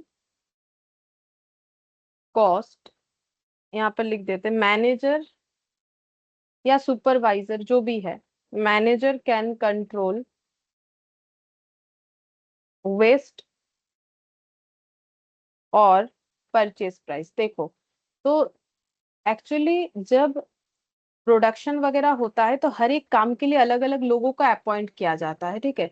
जैसे कि मटेरियल परचेज करने के लिए परचेज मैनेजर को रखा जाता है, परचेज डिपार्टमेंट होता है, वहां परचेज मैनेजर होते हैं, तो उनका काम ही होता है कि अच्छे से आइडेंटिफाई करना कहाँ सस्ते में क्वालिटी वाला रॉ मटेरियल मिलेगा, या जिस भी तरीके से हम लोग अपने रॉ मटेरियल के कॉस्ट को कट कर सकते हैं, यानी कि उसे कंट्रोल में रख सकते हैं। तो देखो मैंने एग्जांपल क्या दिया है, ये सॉरी इसके नीचे ये लाइन देने का जरूरत नहीं। डायरेक्ट मटेरियल कॉस्ट एक कंट्रोलेबल कॉस्ट है। क्यों? क्योंकि डायरेक्ट मटेरियल के कॉस्ट को कंट्रोल किया जा सकता है थ्रू मैनेजर या सुपरवाइजर, जो वेस्ट को वेस्ट हो रहा है कि नहीं वो देख के कंट्रोल करेंगे, मतलब वर्कर लोग सही तरीके से काम कर रहे हैं कि नहीं, कहीं ज्यादा वेस्टेजेस तो नहीं कर रहा है, तो उसके थ्रू से भी हम लोग कॉस्ट को कंट्रोल कर सकते हैं। ज्यादा वेस्ट होगा तो फालतू में ज्यादा खरीदना पड़ेगा। परचेज प्राइस को भी हम लोग चाहे तो कंट्रोल में रख सकते हैं, ठीक है। दूसरा हो जाएगा डायरेक्ट मेटेरियल, अगर एग्जांपल दे, डायरेक्ट मटेरियल बोल रहे हैं, लेबर, डायरेक्ट लेबर कॉस्ट। तो मैनेजर क्या कर सकता है, ओवर टाइम कंट्रोल कर सकता है। कि कभी कभी होता है वर्कर लोग क्या करते हैं, देखो हमेशा एम्प्लॉयर ही खराब होता है ऐसा नहीं, कभी कभी एम्प्लॉय भी ठीक नहीं होते। मतलब वर्कर लोग ऐसा करते हैं कि भाई ओवर टाइम करेंगे तो ज्यादा पैसा मिलेगा, क्योंकि ओवर टाइम का रेट ज्यादा होता है, और जो नॉर्मल वर्किंग आवर्स है उस पे काम करेंगे तो कम। तो नॉर्मल वर्किंग आवर्स को मतलब फालतू में ही बर्बाद कर देते हैं, ठीक है। जहाँ 5 यूनिट बन सकता था वहां 3 यूनिट ही बनाते हैं, ठीक है। तो इससे क्या हो जाता है ना, इससे वर्कर सोचता है कि ठीक है, जब प्रोडक्शन एट पर नहीं होगा तो ऑब्वियसली हमें बोला जाएगा ओवर टाइम करने के लिए, ओवर टाइम करेंगे तो ज्यादा पैसा मिलेगा। तो क्या झूठ मूठ का ओवर टाइम करना चाह रहे वर्कर लोग, मतलब फालतू का, तो वो भी तो मैनेजर को या सुपरवाइजर को रखा जा सकता है उस चीज को कंट्रोल करने के लिए। तो मैनेजर कैन कंट्रोल, जरूरत पे ओवर टाइम जरूर करो, लेकिन ऐसा तो नहीं है कि वर्कर हमें धोखा दे रहा है और ओवर टाइम ले रहा है हमसे। ओवर टाइम कंट्रोल में रख सकते हैं, ठीक है। तो देखो वही लिखा है, it is that cost can be influence regulate और control by a particular manager और department with in given period. और जो अनकंट्रोलेबल कॉस्ट है, इसका डेफिनेशन लिखेंगे अनकंट्रोलेबल कॉस्ट का, इसका उल्टा लिख सकते हो, ठीक है। It is that cost can not be influence regulated और कंट्रोल्ड, वैसे भी लिख सकते हैं, या फिर हम ऐसे लिख देते हैं not subject to control at any level of managerial super supervision. मतलब किसी भी तरीके का सुपरवाइजर या सुपरविजन रख के या मैनेजर को रख के हम लोग इस कॉस्ट को कंट्रोल नहीं कर सकते कि भाई कंट्रोल करने के लिए किसी मैनेजर को पर्टिकुलर डिपार्टमेंट में बैठा दिया तो मेरा कॉस्ट कंट्रोल हो जाएगा, नहीं, ठीक है।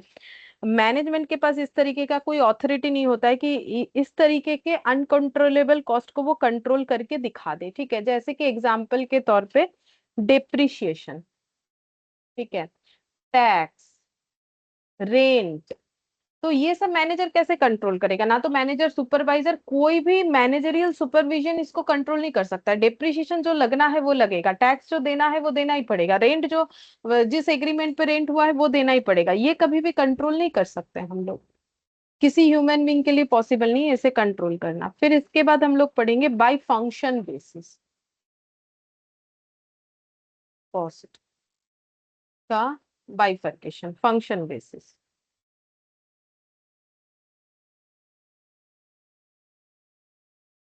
फंक्शन बेसिस पे कितने तरीके का कॉस्ट होता है? सबसे पहले है मैन्युफैक्चरिंग,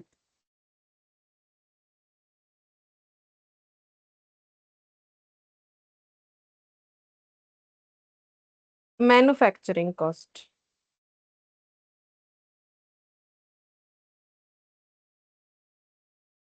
तो मैन्युफैक्चरिंग कॉस्ट का मतलब क्या? जो प्रोडक्शन से रिलेटेड जो कॉस्ट है उसे ही हम लोग बोलेंगे manufacturing cost. Cost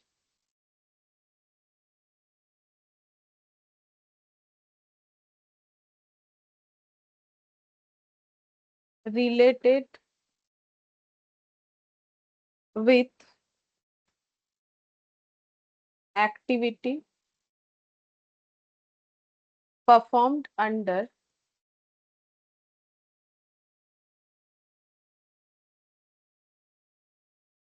factory.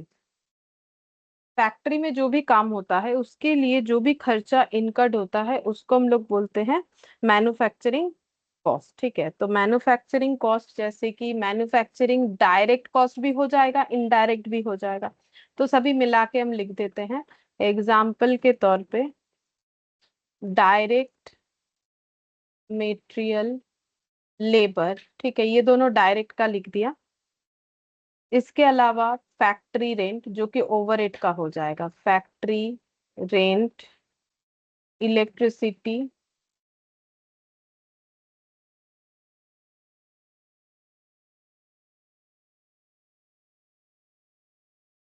On machine etcetera. Manufacturing के बाद आ जाएगा administrative.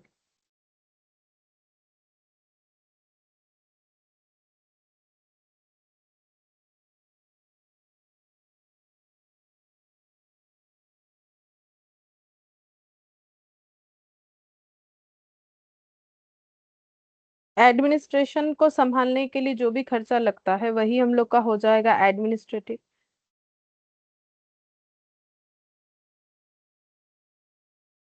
Cost incurred to support the functioning of business, to support, ऐसे लिख देते हैं, to support the general management and administration of business, and administration of business.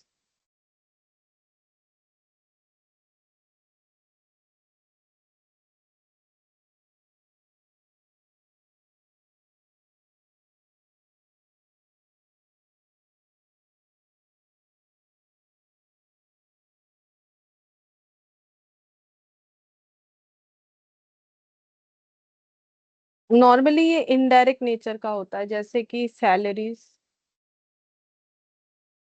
Of staff, office staff, salary of office staff, manager, executive, तो जो भी office में बैठते हैं उनके सारे खर्चे, मैनेजर, एग्जीक्यूटिव।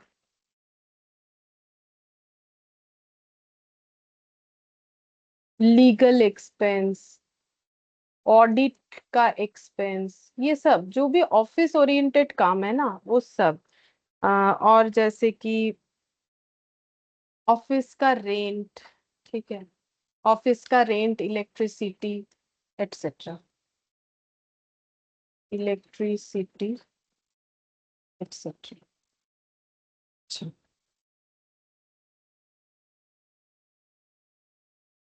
फिर selling distribution expenses, selling and distribution.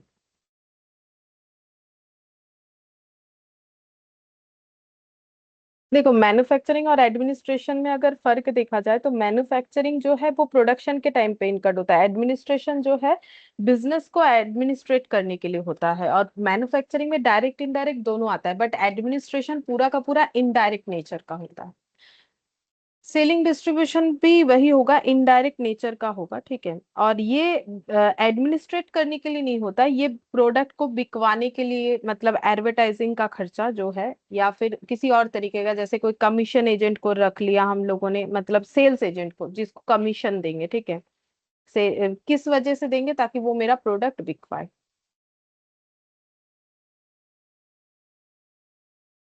Selling and distribution cost,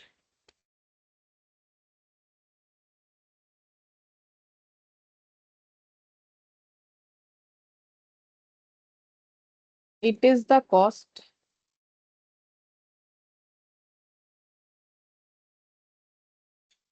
incurred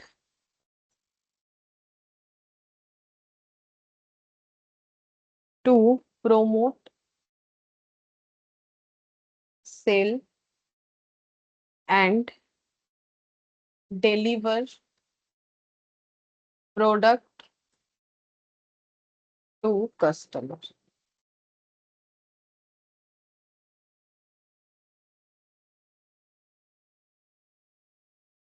जैसे कि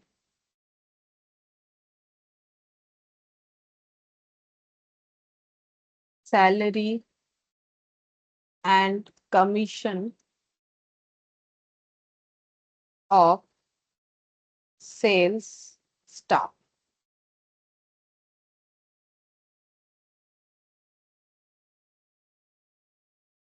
Advertising,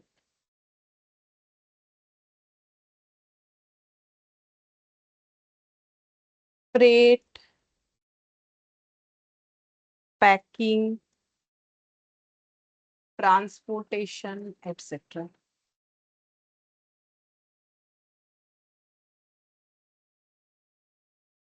देखो, जो भी commission, salary and commission of sales staff, मतलब जो भी सेल्स के काम करते हैं वो सेल्स स्टाफ हो गए, उनको दिया गया सैलरी कमीशन, मतलब उनसे रिलेटेड सारे खर्चे, office and sorry selling distribution का, एडवर्टाइजिंग का खर्चा, फ्रेट मतलब कोई भाड़ा लग रहा है प्रोडक्ट को डिलीवरी करवाने में, प्रोडक्ट को डिलीवरी करवाने के लिए ट्रांसपोर्टेशन का खर्चा लग रहा है, पैकिंग का खर्चा हो रहा है, ये सभी हो जाता है सेलिंग एंड डिस्ट्रीब्यूशन का खर्चा, ये भी इनडायरेक्ट नेचर का ही होता है। ठीक है। अच्छा, इसके बाद हम लोग पढ़ेंगे research and development cost.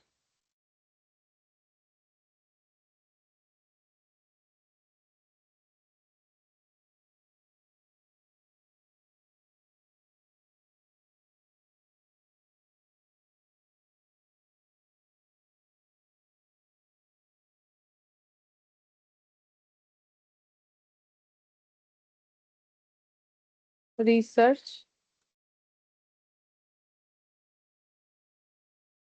And development cost.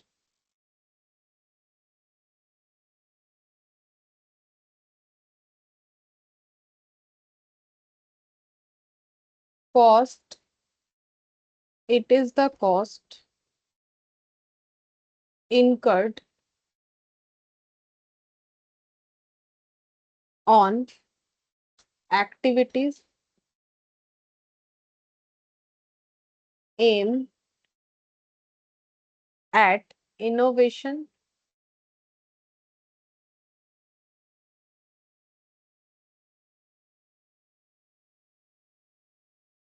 product improvement,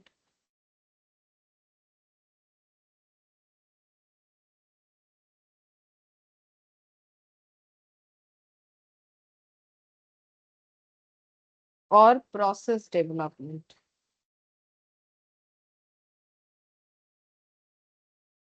तो हम लोग जो भी प्रोडक्ट बना रहे हैं उसको और भी डेवलप करने के लिए, तो जो भी उसमें इनोवेशन लाना पड़ेगा उसके लिए जो भी एक्टिविटी करेंगे तो उसमें जो खर्चा आएगा वही हम लोग का हो जाएगा रिसर्च एंड डेवलपमेंट का खर्चा। ठीक है।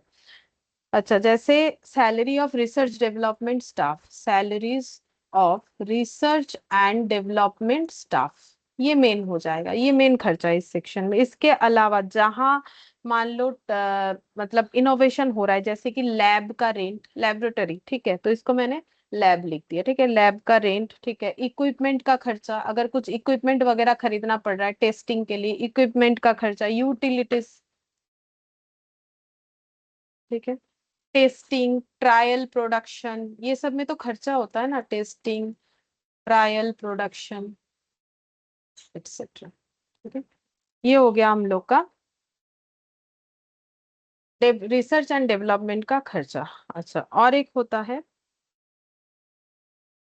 Pre production cost. ठीक है, प्री प्रोडक्शन कॉस्ट मतलब ये फंक्शन बेसिस पे ही होगा, बट इधर ना मेरा लिखने का जगह नहीं है, तो हम यहाँ पर से ऐसे एरो निकाल लेते हैं ऐसे करके, और इस एरो को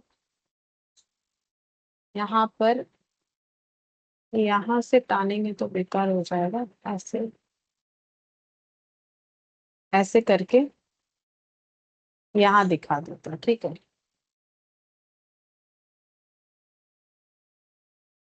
pre production cost.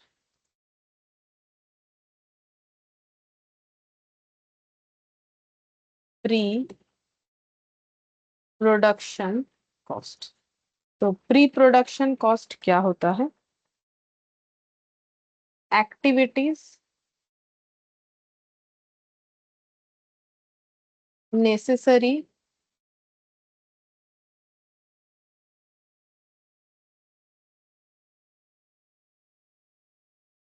To start production before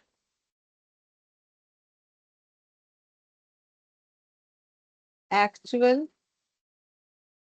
manufacturing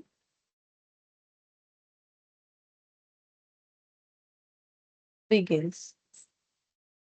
इसमें एक लाइन और जोड़ देते हैं, cost incurred on activities necessary to start production before actual manufacturing begin. तो एक्चुअल मैन्युफैक्चरिंग शुरू होने के पहले ही जिस तरीके के खर्चे को किया जाता है उसे हम लोग बोलते हैं प्री प्रोडक्शन कॉस्ट। जैसे एग्जाम्पल के तौर पे हो जाएगा, initial training of worker for new process. ठीक है, तो वर्कर को ट्रेनिंग देना, फिर material used for testing, test करने के लिए कि सही चीज हो रहा है कि नहीं हो रहा है, उसके लिए अगर कोई मटेरियल का यूज हो रहा है उसका खर्चा। Setting up cost for setting up cost for tools, कोई टूल्स को सेटअप करना है उसका खर्चा। Trial runs on experimental production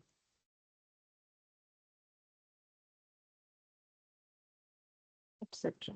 ठीक है,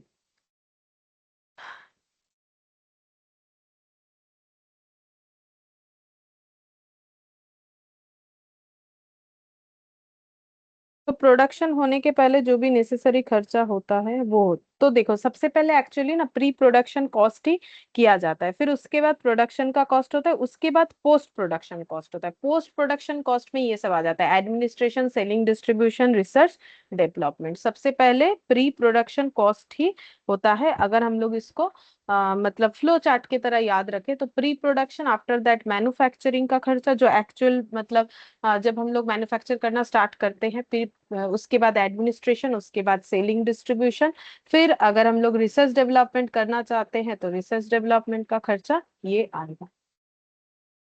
अच्छा,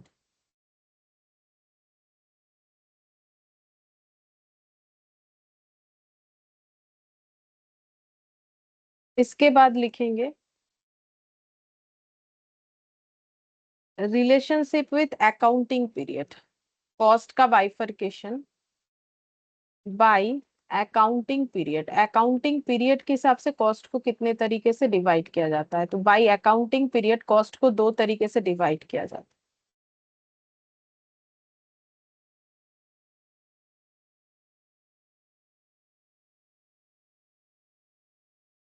कैपिटल कॉस्ट और रेवेन्यू कॉस्ट लिखो दोनों तरफ, capital cost and revenue cost.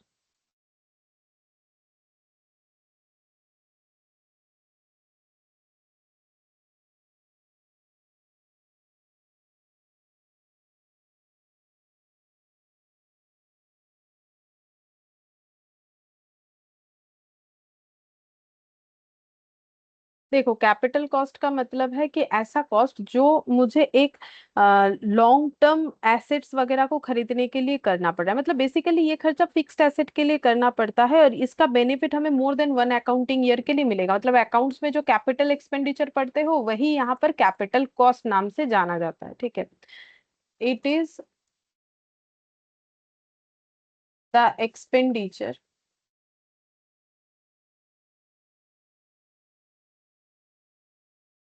incurred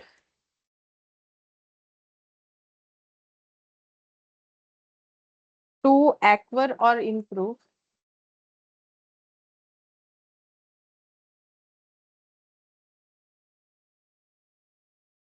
A long term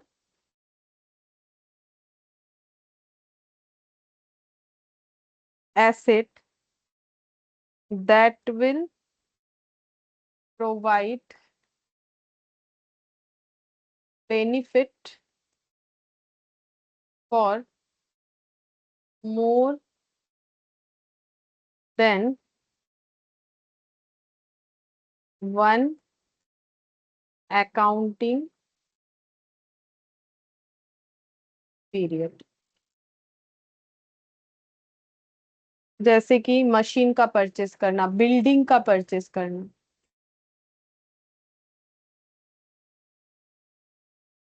purchase of building, machine, trademark,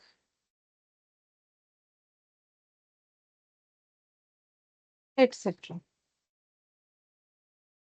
long term asset के लिए ये खर्चा किया जाता है, लॉन्ग टर्म एसेट को परचेस करने के लिए।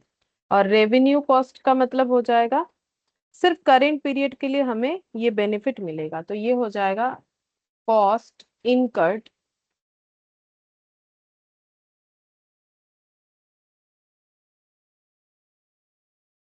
On the day to day running of the running of the business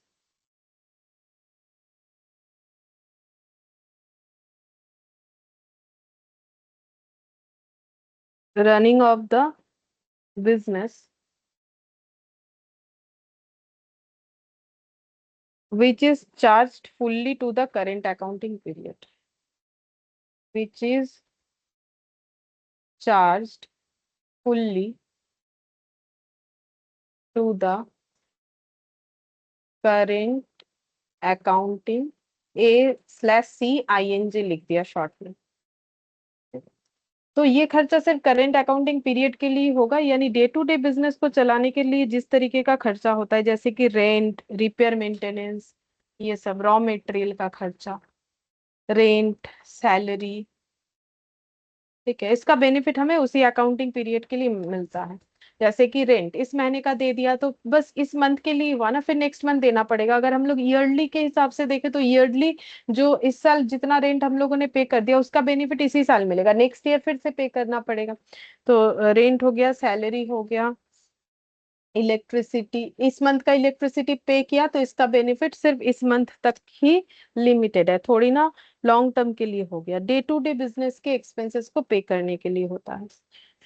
फिर इसके बाद हम लोग पढ़ेंगे कमिटेड कॉस्ट।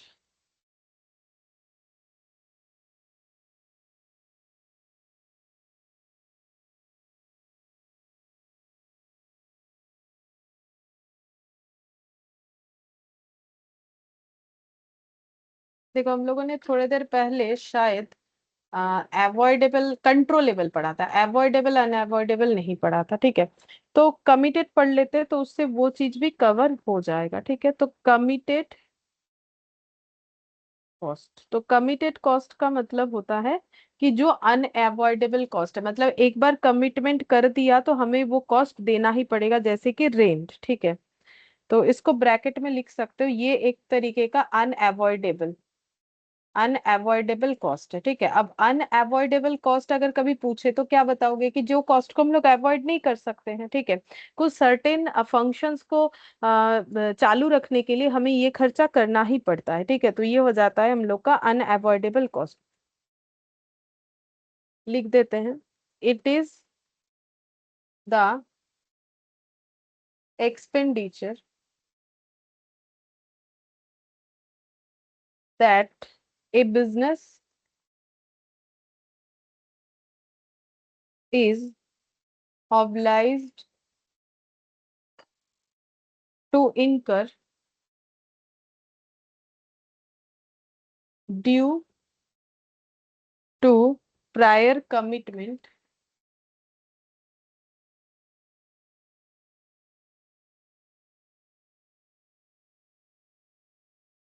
और long term decision and can't be reduced immediately.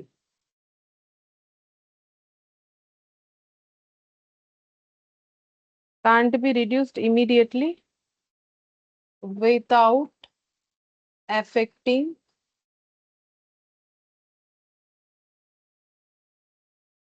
The operation. मतलब जैसे देखो, हम अगर रेंट का ही एग्जाम्पल दें, हम यहाँ पर एग्जाम्पल दे रहे हैं।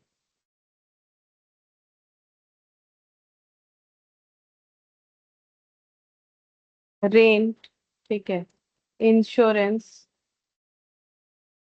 Interest, etcetera. जैसे मान लो मैंने लोन ले लिया।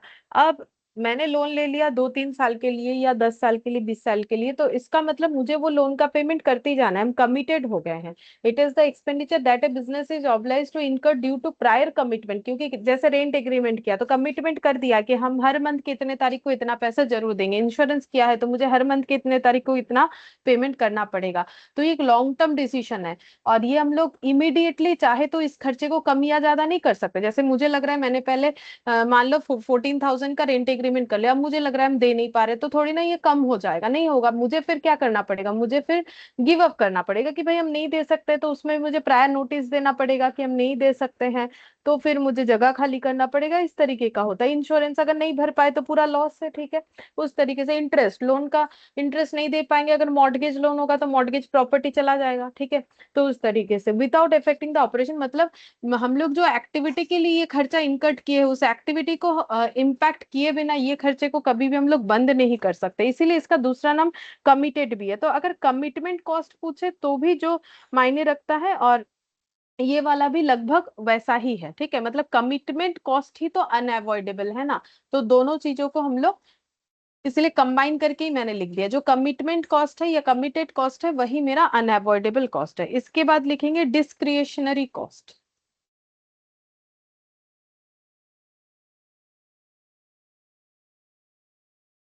डिस्क्रिएशनरी कॉस्ट ये होता है अवॉइडेबल,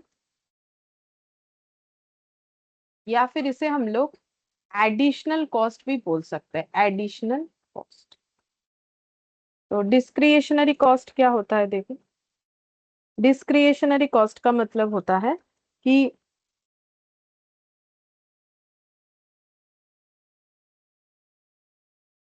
ये हमारे एक्टिविटी के साथ डायरेक्टली रिलेटेड होता नहीं है, ठीक है। तो हम लोग इसे जैसा चाहे कम या ज्यादा कर सकते हैं। जैसे ये कम ज्यादा नहीं होता है ना कमिटेड कॉस्ट, तो ये डिस्क्रिशनरी कॉस्ट हम लोग चाहे तो अपने हिसाब से उसे अवॉइड कर सकते हैं, ठीक है। ये मैनेजमेंट के बेसिकली डिसीजन के ऊपर लिया जाता है। तो इसे हम लोग कम कर सकते हैं या फ्यूचर में उसे डेफर्ड यानी राइट ऑफ भी कर सकते हैं, ठीक है। तो यहाँ पर लिख देते हैं not related to the operation result from special policy decision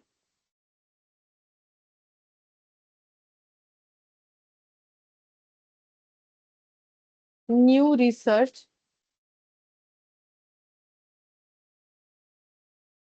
etc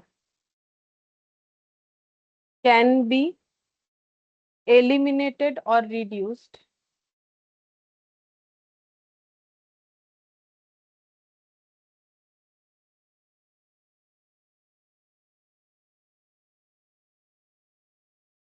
to a desirable level of output।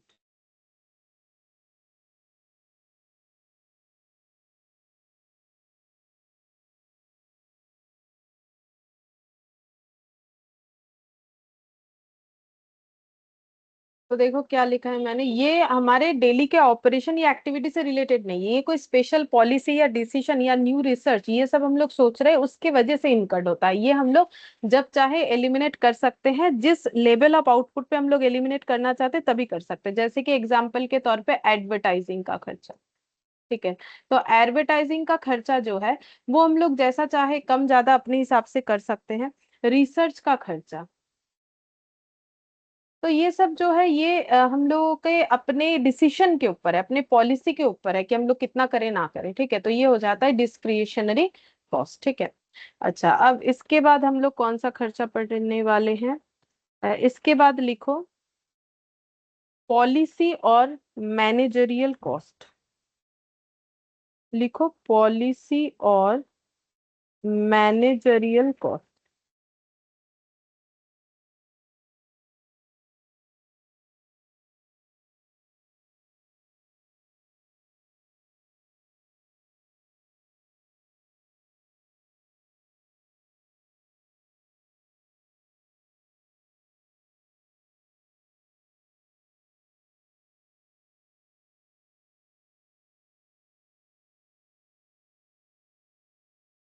It is the cost incurred as a result of management decision or policies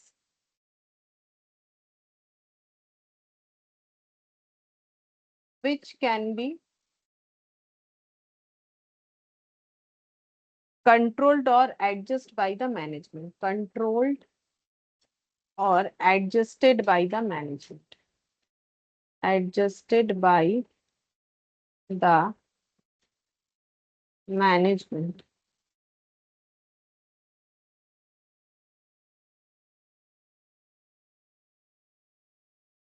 मतलब ये बेसिकली डिस्क्रिशनरी कॉस्ट का ही एक part है, क्योंकि cost में मैंने पहले ही बोला अलग अलग नामों से चीजों को जाना जाता है, तो लिख दिया सिर्फ थोड़ा थोड़ा डिफरेंसेस हो सकता है ज्यादा से ज्यादा, ठीक है। तो ये भी वही हो गया।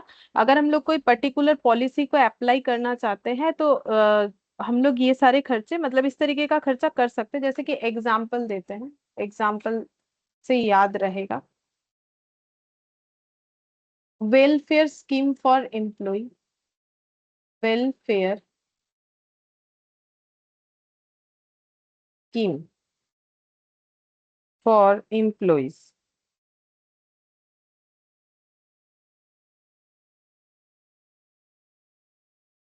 स्टाफ ट्रेनिंग, स्टाफ को ट्रेनिंग देने का खर्चा,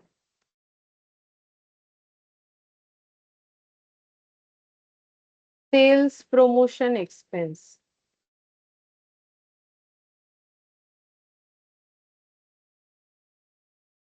मार्केटिंग कैंपेन, मार्केटिंग का खर्चा,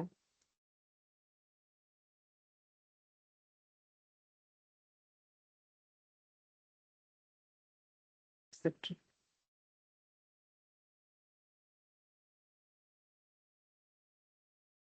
देखो अगर ये दोनों में डिफरेंस देखा जाए, ठीक है, कि डिस्क्रिशनरी और पॉलिसी एंड मैनेजरियल कॉस्ट में क्या डिफरेंस है, तो वैसा कोई डिफरेंस है नहीं, ठीक है। ये भी कंट्रोलेबल है, ये भी कंट्रोलेबल है, तो एक तरीके से ये managerial cost is also discretionary cost, ठीक है, ये हम लोग बोल सकते हैं। अच्छा, इसके बाद स्टेप कॉस्ट पढ़ेंगे, step cost, step cost. Step cost का मतलब है कि जो कॉस्ट हम लोग का कुछ लेवल ऑफ आउटपुट तक कांस्टेंट रहेगा, फिर इंक्रीज होगा, फिर कांस्टेंट रहेगा, इस तरीके के कॉस्ट को हम लोग बोलते हैं स्टेप कॉस्ट, ठीक है। तो लिख देते हैं, it is a cost is constant over a range of activity मतलब एक एक्टिविटी लेवल तक वो कांस्टेंट रहता है, but jumps to a higher amount when activity exceeds the range, exceeds the range। तो विद इन रेंज तक ये खर्चा जो है फिक्स्ड रहेगा, जब रेंज से ज्यादा हो जाएगा तो ये खर्चा बढ़ सकता है। जैसे कि देखो, आ, हम लोगों ने ऐसा जो है सोच रखा है कि हम लोग सुपरवाइजर के सैलरी पे कितना खर्चा करेंगे, तो ऐसे लिखते सुपरवाइजर्स, सुपरवाइजरी सैलरी, ठीक है। वन सुपरवाइजर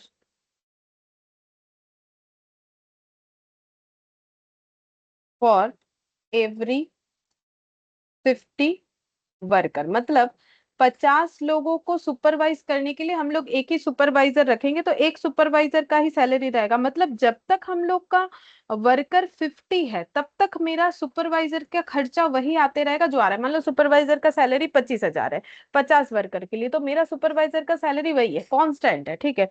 लेकिन जैसे ही हम लोगों ने जो है इम्प्लॉय, अगर मेरा ऐसे लिख देते, बट इम्प्लॉय ग्रेटर देन 50 जैसे ही हुआ, ठीक है, एम्प्लॉय ग्रेटर देन 50 जैसे हुआ, वैसे ही क्या करना पड़ेगा, हायरिंग एक्स्ट्रा सुपरवाइजर, तो फिर खर्चा बढ़ जाएगा।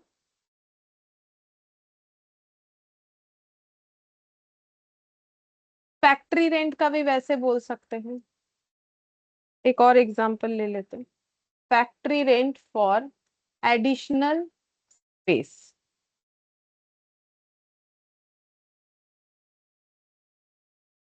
Rent increase when production exceeds capacity,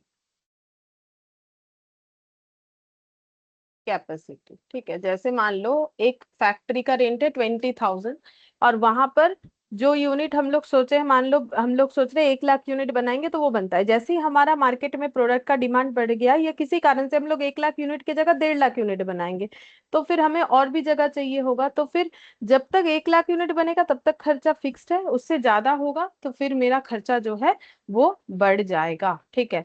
तो ये होता है स्टेप कॉस्ट। अच्छा, स्टेप कॉस्ट के बाद लिखो मार्जिनल कॉस्ट। मार्जिनल कॉस्ट का मतलब होता है, अगर हम लोग मतलब सिंगल कॉस्ट, मार्जिनल कॉस्ट जो है ना, इसको हम लोग बोल सकते हैं सिंगल कॉस्ट। मतलब सिंगल कॉस्ट का मतलब हो जाएगा कि अगर हम लोग एक यूनिट प्रोडक्शन बढ़ाते हैं, हम लोग जितना भी यूनिट प्रोडक्शन कर रहे हैं, अगर उसमें एक यूनिट भी प्रोडक्शन बढ़ाते हैं तो हमारे कॉस्ट में कितना चेंजेस आ जाएगा, उसको हम लोग बोलते हैं मार्जिनल कॉस्ट, ठीक है, marginal,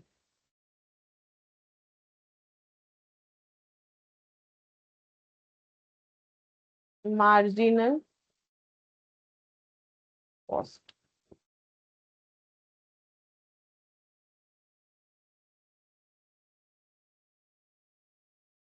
It is the increase in total cost resulting from the production of one additional unit of product, one additional unit of product. जो मैंने बोला वही लिखवा दिया, एक यूनिट भी प्रोडक्ट अगर हम लोग एक्स्ट्रा बना रहे हैं, जैसे पहले अगर 5 यूनिट बनाते थे, अगर 6 यूनिट भी बना रहे हैं, तो मेरे खर्चे में टोटल चेंजेस जो आ रहा है उसी को हम लोग बोलते हैं मार्जिनल कॉस्ट। जैसे एग्जाम्पल के तौर पे अगर देखें, total cost of producing 100 unit is rupees, मान लो 50,000। अगर हम लोग 100 यूनिट बनाते हैं तो टोटल कॉस्ट होता है 50,000, यानी पर यूनिट पे 500 रुपए का खर्चा। तो अब टोटल कॉस्ट ऑफ प्रोड्यूसिंग, अगर हम लोग 101 यूनिट बनाएंगे तो हम लोग का खर्चा कितना बढ़ जाएगा, और 500 रुपए से बढ़ जाएगा, क्योंकि 1 यूनिट और बना रहे हैं। तो फिर कितना हो जाएगा, 500 नहीं होगा एक्चुअली, ये 450 होगा, बताते हैं क्यों। 50,450 होगा, कैसे? जैसे कि देखो, मार्जिनल कॉस्ट को हमें ऐसे निकालना पड़ता है। मार्जिनल कॉस्ट हो जाएगा इस तरीके से। हम लोग पहले बना रहे थे 100 यूनिट, अब बना रहे हैं 101 यूनिट, ठीक है। मान लो कि टोटल करने का इतना हो रहा है, उस हिसाब से नहीं निकाल रहे। जैसे कि पर यूनिट ऐसे देखा जाए तो 500 हो रहा है, तो एक 50,500 रुपए होना चाहिए, लेकिन मैंने ये टोटल अपने मन से ही दोनों का लिखा है। तो मार्जिनल कॉस्ट मतलब मेरा पर कॉस्ट यूनिट कितना बढ़ा, तो 50,450 माइनस 50,000। तो अब वैसे देखा जाए तो मेरा खर्चा इन टोटल 450 रुपए बढ़ा है, और वो भी 1 यूनिट एक्स्ट्रा बनाने में, ठीक है। तो मेरा एडिशनल खर्चा जो है पर यूनिट पे बढ़ रहा है 450 रुपीज, 450 पर यूनिट, ठीक है, रुपीज 450 पर यूनिट। ये हो जाएगा मेरा मार्जिनल कॉस्ट। मार्जिनल कॉस्ट के बाद डिफरेंशियल कॉस्ट।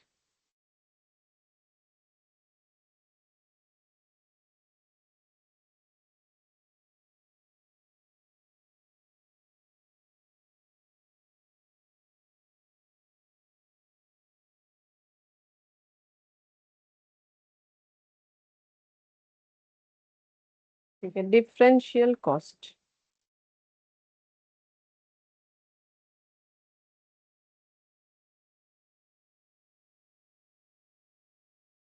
डिफरेंशियल कॉस्ट का मतलब हो जाएगा,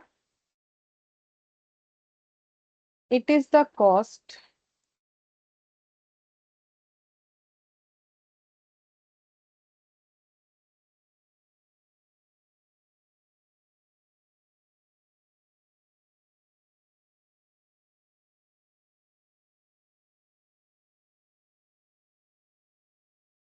नहीं, ऐसे लिखो, इट इज द कॉस्ट लिखने से ठीक नहीं होगा, ऐसे लिखना चाहिए, difference in total cost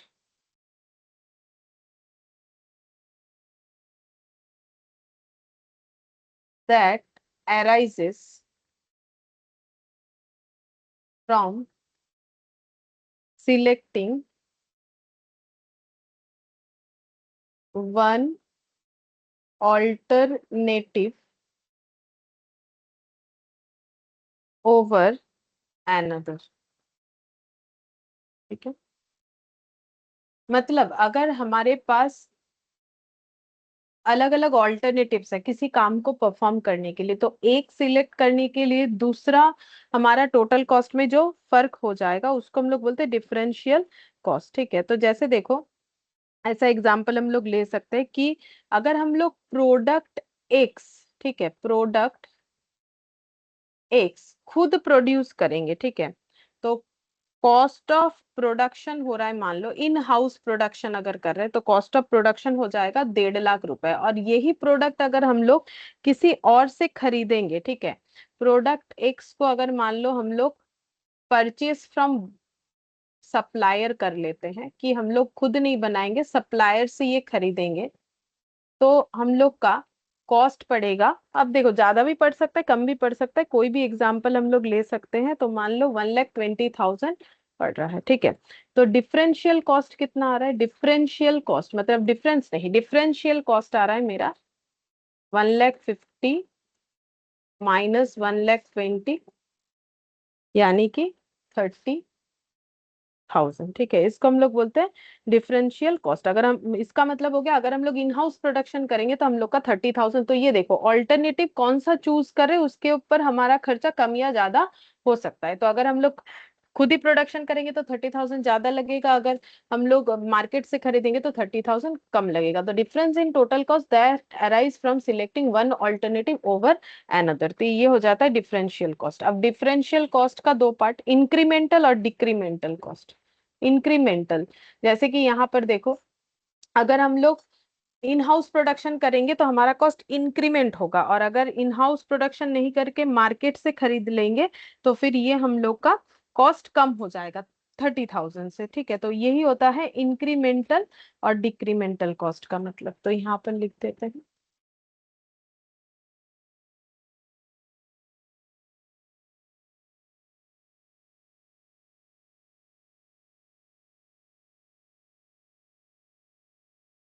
it is the extra cost incurred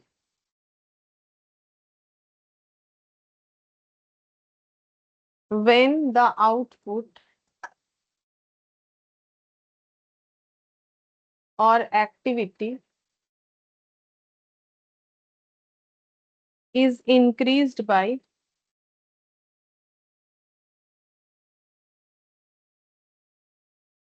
specific amount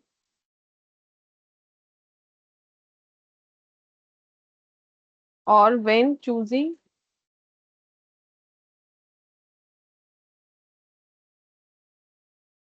one alternative over another। ठीक है, ये होता है इंक्रीमेंटल कॉस्ट। जैसे कि ये ऊपर का जो एग्जाम्पल दिख रहा है, इसी एग्जाम्पल को यहाँ कॉपी पेस्ट कर सकते हैं। इफ प्रोडक्शन चूजेस, ये एग्जाम्पल,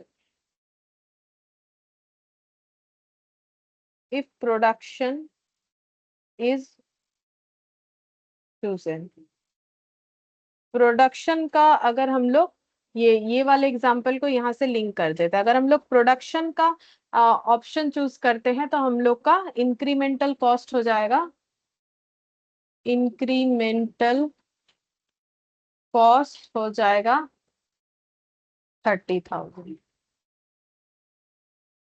ठीक है, और डिक्रीमेंटल वो डेफिनेशन भी लिखवा देते हैं और इसी एग्जाम्पल के साथ लिंक कर देंगे, decremental cost.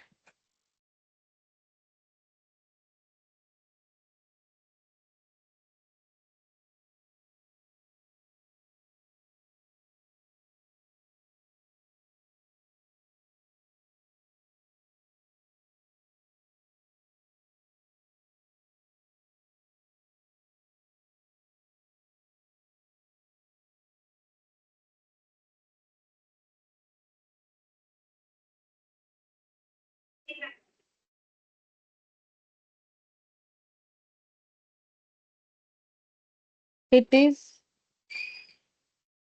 the cost decrease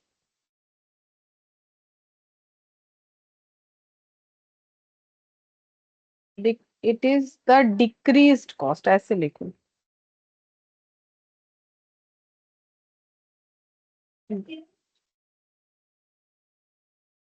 Total cost when the level of activity or output is reduced or when alternative is rejected। अगर किसी ऑल्टरनेटिव को रिजेक्ट करने से हमारा कॉस्ट कम हो रहा है, ठीक है। जैसे कि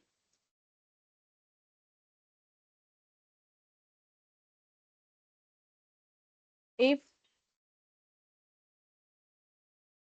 choose to select from, नहीं ऐसे लिखते, if choose to